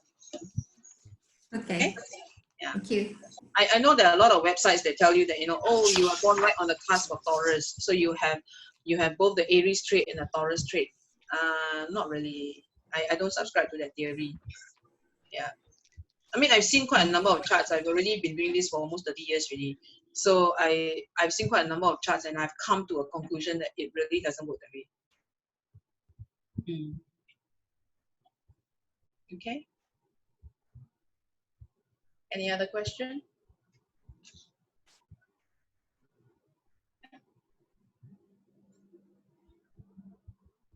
I feel like a DJ or something, you know, my tablet is here so I can see the video and I can see the slides and I can see the conversation going on there. Like, I feel very pro, man. Fun, right? Like a DJ. Yeah. Are you going to spin some song? You like to dance, or I remember you told us that you like to dance. I love to dance. Dancing is like my favorite. Oh, no wonder no chat happening. I was like, how come I see chat on the screen in front, but my handphone nothing? Because I never scroll up. So much for being pro. Okay. What about twins, huh? Okay. In Western astrology, in Parzi, right, if you're a twin, then we always say that if the day master is strong, it is better to be born as the second twin. If the day master is weak, it is better to be born as the first twin. Okay. In Western astrology, my focus has always been more about personality development. So a twin, usually they are born just a few minutes apart only, mama. So twins can have, my family has 2 sets of twins, my generation. My grandfather's generation, my grandfather was part of a twin. Okay. He and his twin brother look exactly alike, identical twins, but personality very different. One is very noir and one is very much a giver. My grandpa was very much the giver. So I don't have enough case studies on twins to actually rightfully comment on this. But from what I've observed from my own nephews, right? My cousin has 1 set of nephew twins and 1 set of niece twins. Okay, girl and boys. So Ethan and Elijah, they look exactly alike all the way until early teens. And then they changed a little bit, but one look, you can still tell they're twins. The way they think also very different. Because interestingly enough, they were very similar in character until Ethan fell and his front tooth got knocked out. Then of course the kids in school start to tease him and all that. So he became more shy, more reserved. So as an adult today, he is 22 today. So as an adult today, right, Ethan and Elijah are very different personalities, but the way they think is still the same. But the way they express is different. One is more shy, one is more outgoing. But mindset is the same. So you talk about the fates of twins, the same. It will be different one because they make different choices. What? Right? I mean, you see, LKY's party, he's a 壬辰, water dragon. He created a small country that was nothing. We split from Malaysia. We became this really wonderful, prosperous country. Okay, where everybody is like so fortunate to go to school, have nice places to stay, and blah blah blah. I also have 壬辰. I'm also a 壬辰day master. What? But you see the difference? Gender, generation, environment, it all provides a different opportunity, right? So Ethan and Elijah, they study in Washington. They're Americans by citizenship. They live in Washington. They're currently on lockdown. One brother is managing him very well. The other brother is like all over the place because he cannot tahan having to look after his younger siblings. So it's a matter of personal choice because they go to school different class, what? Right? So twins, should they be read the same way? Kang Hong was asking, should a twins chart be read the same way? To be honest, I've never read a twin chart commercially because not many twins available for me to do chart study, case study. But when I read my own twin nephews chart, then my conclusion is really different, no? But I don't understand the difference. Okay. And then Hanshi was asking, to see parents from child chart in WhatsApp, or is the other way around? Oh, not WhatsApp, in Western astrology. What, you want to see details of the parents from a child's chart in Western astrology? Is that your question, Hanshi? Because I don't think I understand your question. Yeah, correct. So you want to see things about a parent from your chart lah? Yes. Okay. A Western astrology chart, house 4 and house 10 will tell you your relationship with your parents. But generally, the moon is the relationship with your mother. The sun is your relationship with your father. Okay. House 4 is primarily relationship with mother. So if you have all the angry planets inside that, then your relationship with mother is not very good. Yeah, same thing with house 10, the sun and all that. I mean, that we are going into Western astrology lessons there already, which I think could be a little too much for the group at this stage. But yeah, you can tell a lot about the parents as well. Okay, because if you can tell what happens in a family unit based on the child's sun sign, you can tell a lot about what happens in the whole family when you have just the sun signs of everybody inside that. Yeah. Good and bad planets. Okay. Just like in Party, we talked about how we have 6 clash is no good, Combi is good, right? I mean, that's the general understanding, right? So the thing about Western astrology is that it's a matter of definition. Because we say sextile is good, the blue lines in your chart is good, the red line is no good. That's what we always say. But my question for you is, good or no good depend on whether you like it or not. Right? If something happens and then you like the result, say, oh, good, but actually it's an opposition. Opposition is red line, is no good. Okay, I show you something. Because talk, you may not get it. So let me just show you something.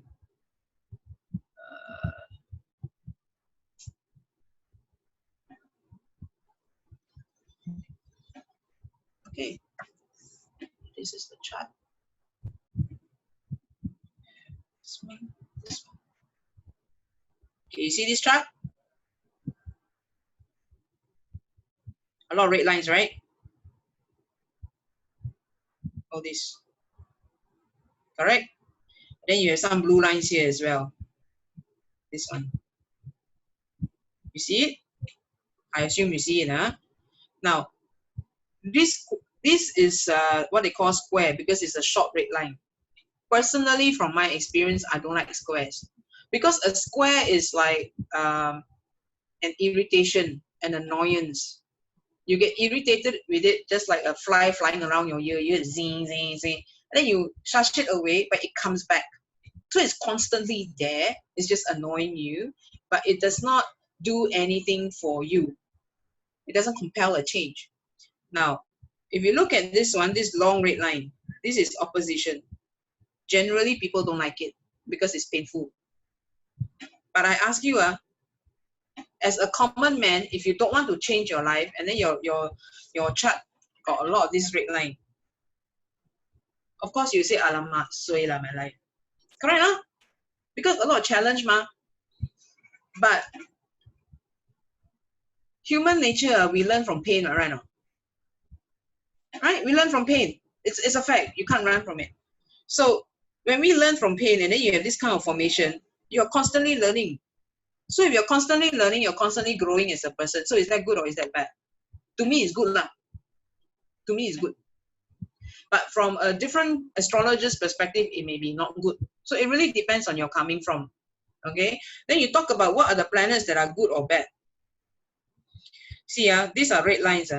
People don't like to see. So the red line is just one story. You have to see what are the planets involved. Okay? What planet is good, what planet is no good. Personally, Sun is good, Mercury is good, Venus is good, Jupiter is good. Yeah, those are the only planets I generally term as good because they are the lighter planets that bring lots of opportunities. Okay? This one, Saturn, is about karma. Not karma as in like Buddhist way of karma, but more like result. So before you have a result, you must take action. What? Correct? But then this person is nuala, this person will not take action. One. This one is about control.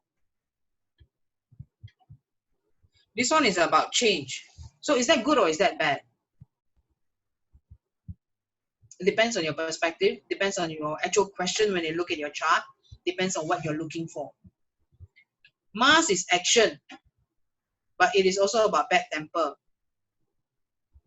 Okay, and then you have this one here, Neptune. Neptune is about deception, it's about lies, people lying to you, good or bad.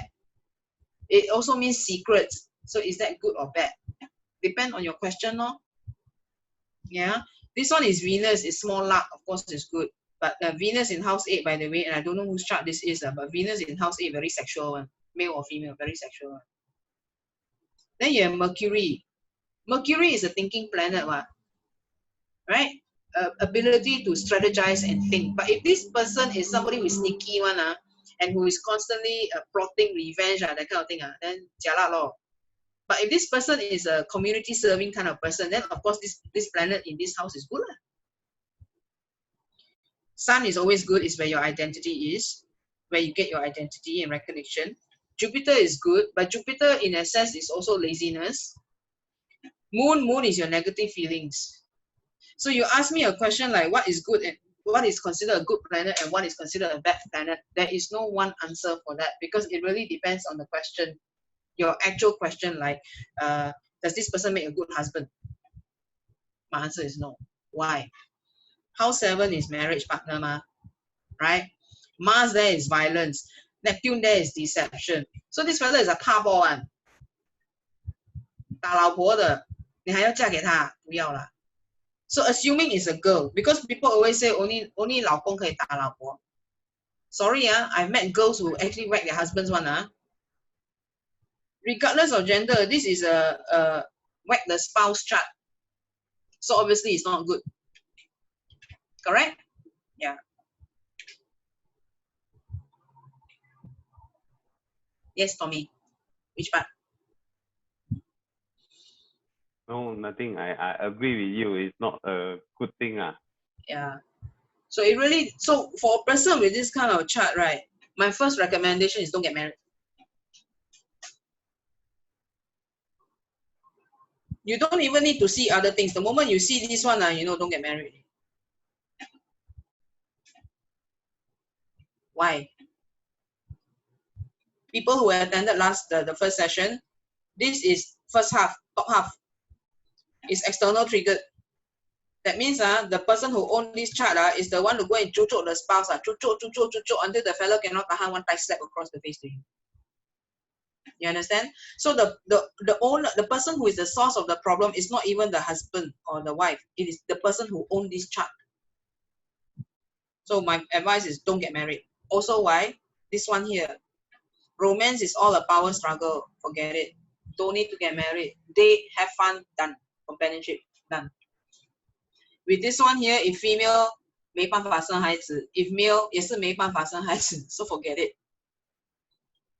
I mean, you want to marry a wife is because you want to have kids, right? Not. If your wife cannot have kids, then you marry for what? Companionship. Okay, companionship don't need to get married. That's my feel. Unless she's very rich, then that's a different story. Okay. So that is your. I hope that answers your question about what do you call that? Which planet is good and which planet is not so good. Any other questions?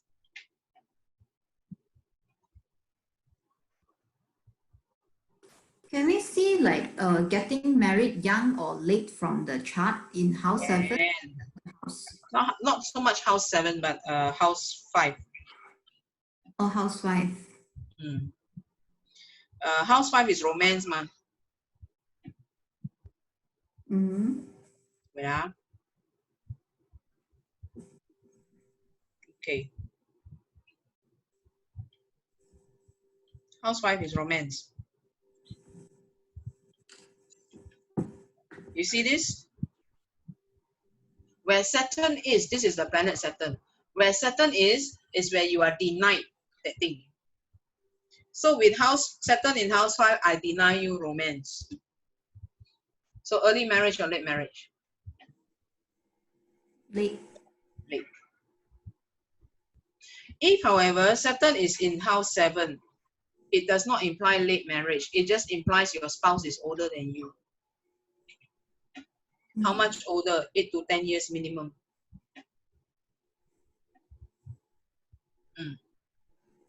Okay. So if you have Saturn here, this one also can imply late marriage, but why? Because of duty to parents. Although this is not a romance house, this is not a marriage house, this is about responsibility to the family. So if you have Saturn here, it means you late marriage. Not by choice. Yeah. Okay, my son has this placement. My son has Saturn in house 4. Today he's 30 years old, still not married. In Singapore, that's not normal lah. I think most boys here will get married by the time they're 26, 27. But he got Saturn in house 4, late marriage.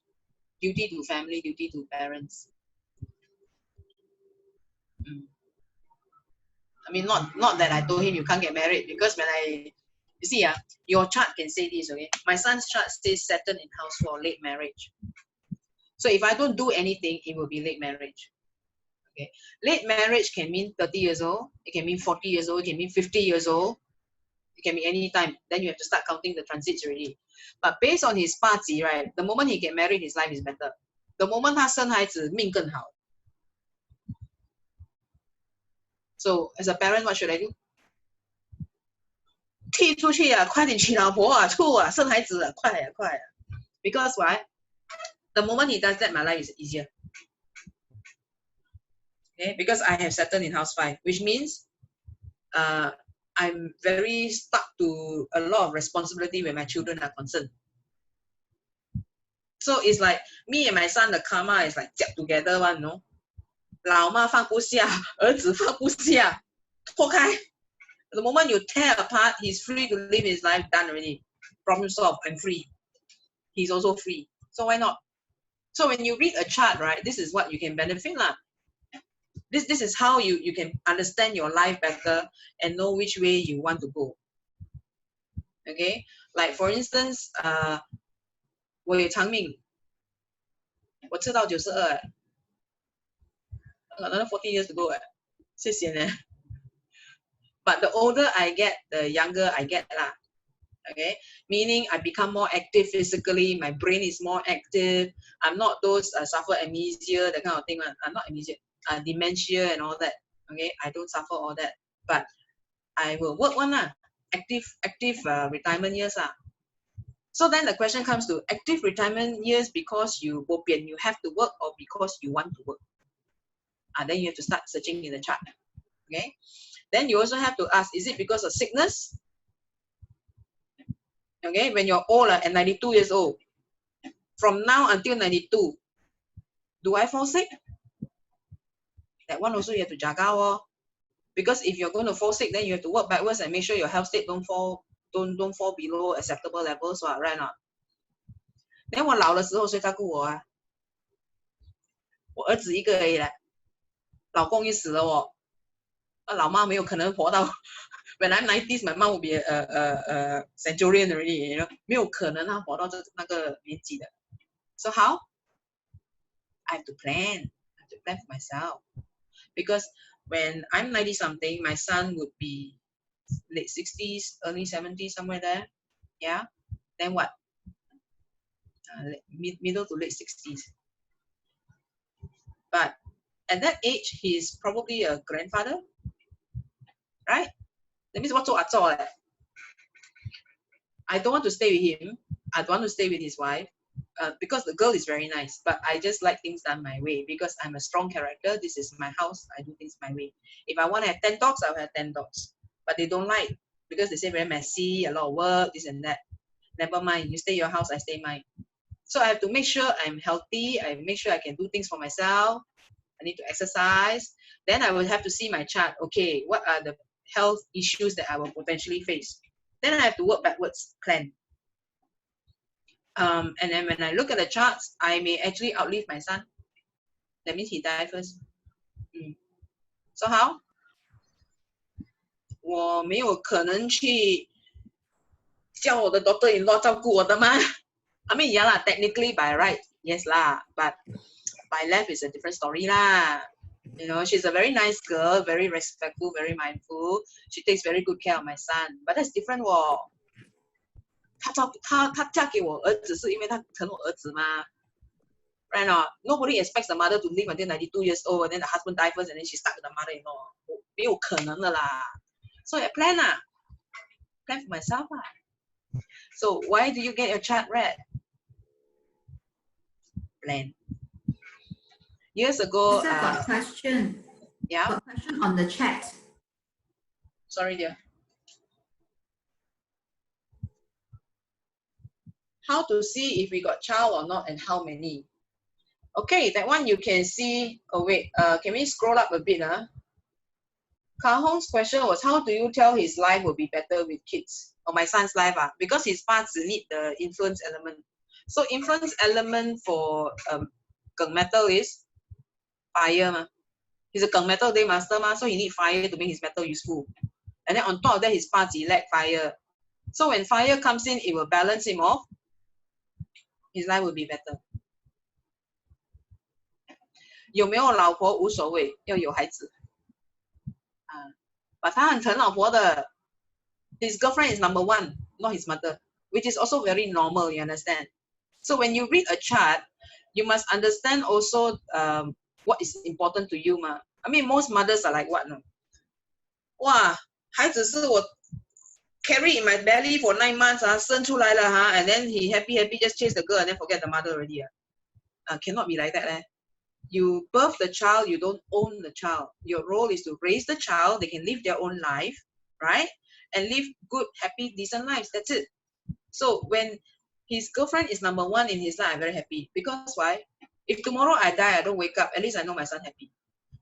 It also makes your relationship with daughter-in-law better. Correct or not? Yeah.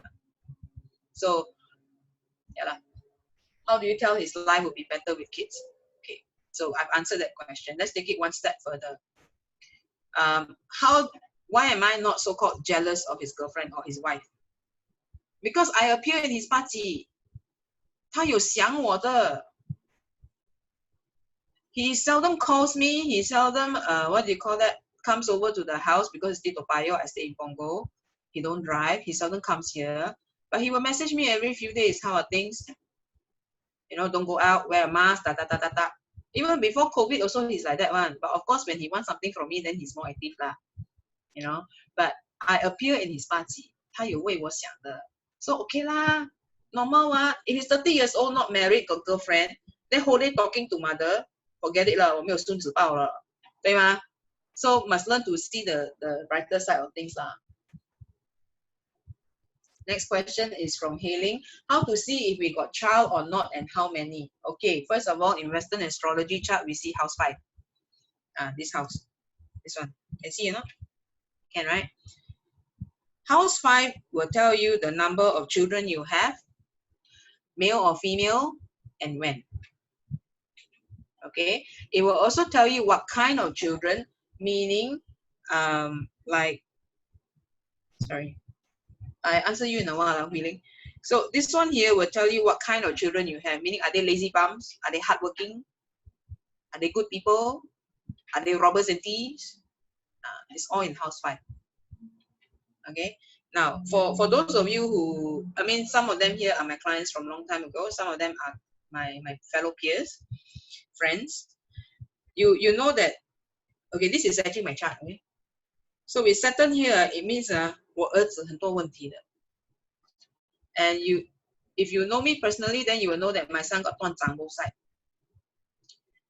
Anybody with 断掌 on both sides 很难带大的，很多问题的, because they can be either a mafia leader or they can be president of a country. Okay, so from young when he was born, I bring him to see my Toipo in Penang. She took a look at his 2 hands and she said, "Wow, 断掌, 多厚多派." So from that day, I control. I keep drumming into him, cannot do this, cannot do that. If you do this, then what will people feel? Blah, blah, blah, blah, blah. Right? A lot of very preachy lah, but he accepted it because he's the only child. He got no one else to buffer for him. So to him, oh, this is what mothers do, lor. So he grew up very righteous person. Okay? So I don't have a problem with most people with this kind of placement, they will wait until the child chut tai ji, go and rob lah, then they start to get worried. So when you know you have this kind of placement, you work backward, prevent it from happening. You detour him, spin him around and send him in a different direction. Okay?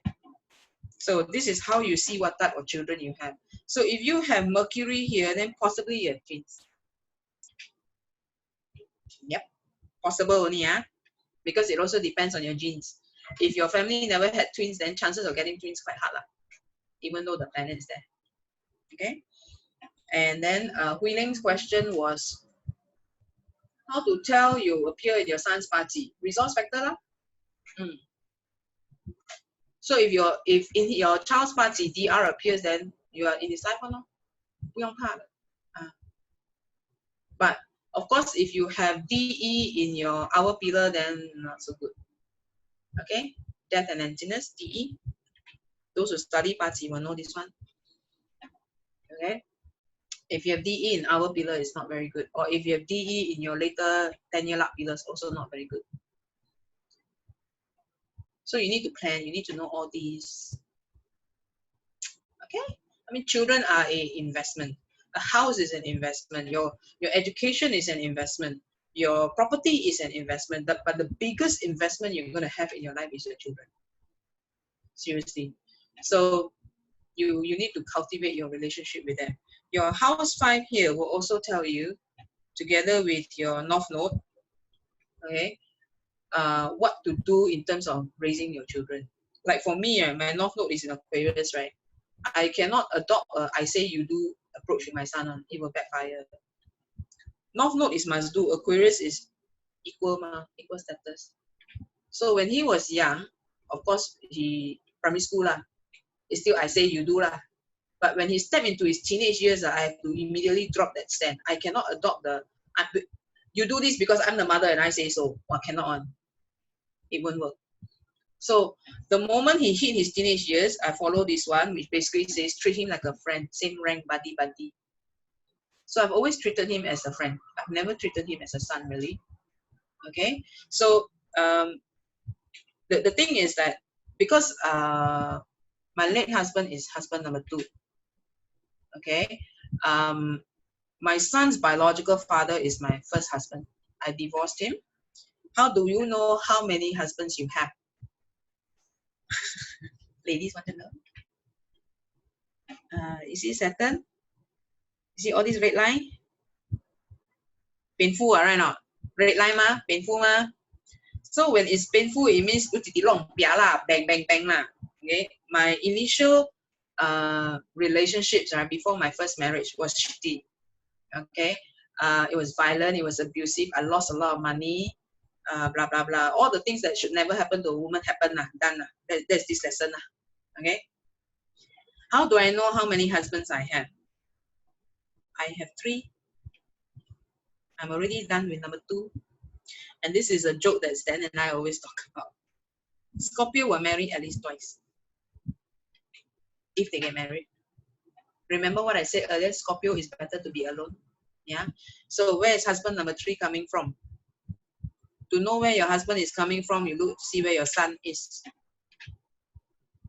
Okay? For me, it's in house 11. He can be anywhere in the world. He's a foreigner. How I know he's a foreigner? Because he's not in homeland. I'm in Singapore. This is anywhere in the world. So he's a foreigner. Bad way, white skin. And is he a single man? He is probably a widower. Comes with little children. And I'm like, I just done my turn. I just kicked out my grown one. Why do I want to go and take in another person's child to go to I don't want. That's why I don't want. Or he is a single man, very old, but he comes with old parents for me to take care of. So if you know that is your 3rd husband, you decide lah, you want or you don't want. I don't want. Or 4. Now, because of my age group, this is if you are, say, 20s or 30s, that's how you interpret this chart. Okay? But I'm in my 50s, interpretation is different. There's a slight twist. 50s with this planet in romance house, it means my third husband is younger than me. That's another possibility. How much younger? At least 10 years younger. If not 10 years, then even up to 15 to 18 years younger than me. Toy boy, toy boy, I got to feed him, I got to support him. You see how this works? So once you know what your life has in store for you, then you can choose. It's like going to a buffet line. You want to know what they're selling first. Right? What is on offer in the buffet line before I buy, before I pay my money to sit down and eat. You must be song. So that's why you get a chart, right? Okay? Interesting, huh? Any other question that I missed out? So chart is like a guide that you see already. You are aware of what's there. Yes.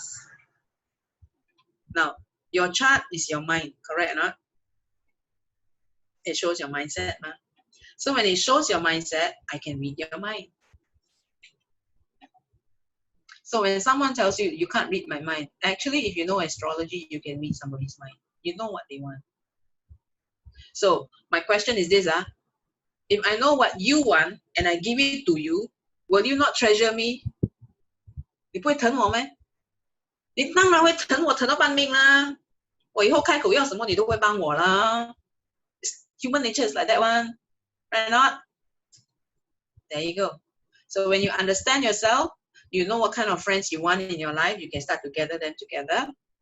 When you know what your spouse wants, you can help, you can give, and then your relationship will be even better. Not just your spouse, your children, your friends, your colleagues, every day. Okay? Every day, everywhere, including your mother and your mother-in-law. You know why mothers and daughters-in-law and mothers-in-law don't get along? That is another interesting story in Party. But for today, let's go back to this one. Yeah.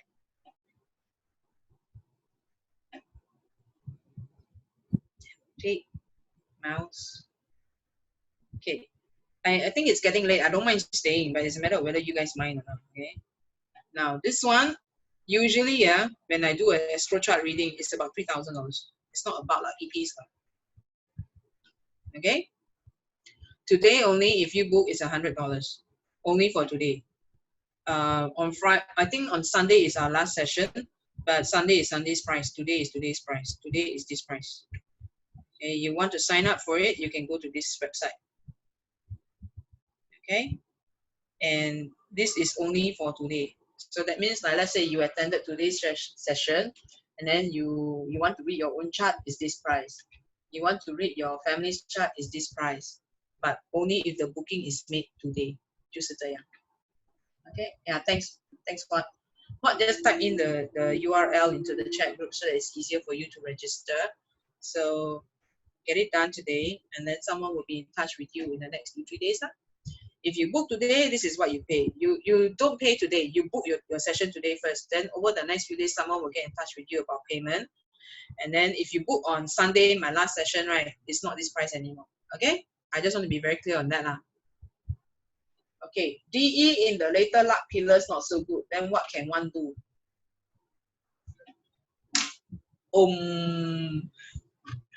It really depends on what's in your chart. If let's say your later 10-year luck pillars is not good, right? Then you step into DE. Then it's good. It minimizes the bad stuff, because people have this habit of thinking that, oh, DE 不是好事情啦，不一定。DE death and emptiness pillar were half the good things. Yeah, so you know it's not so great lah.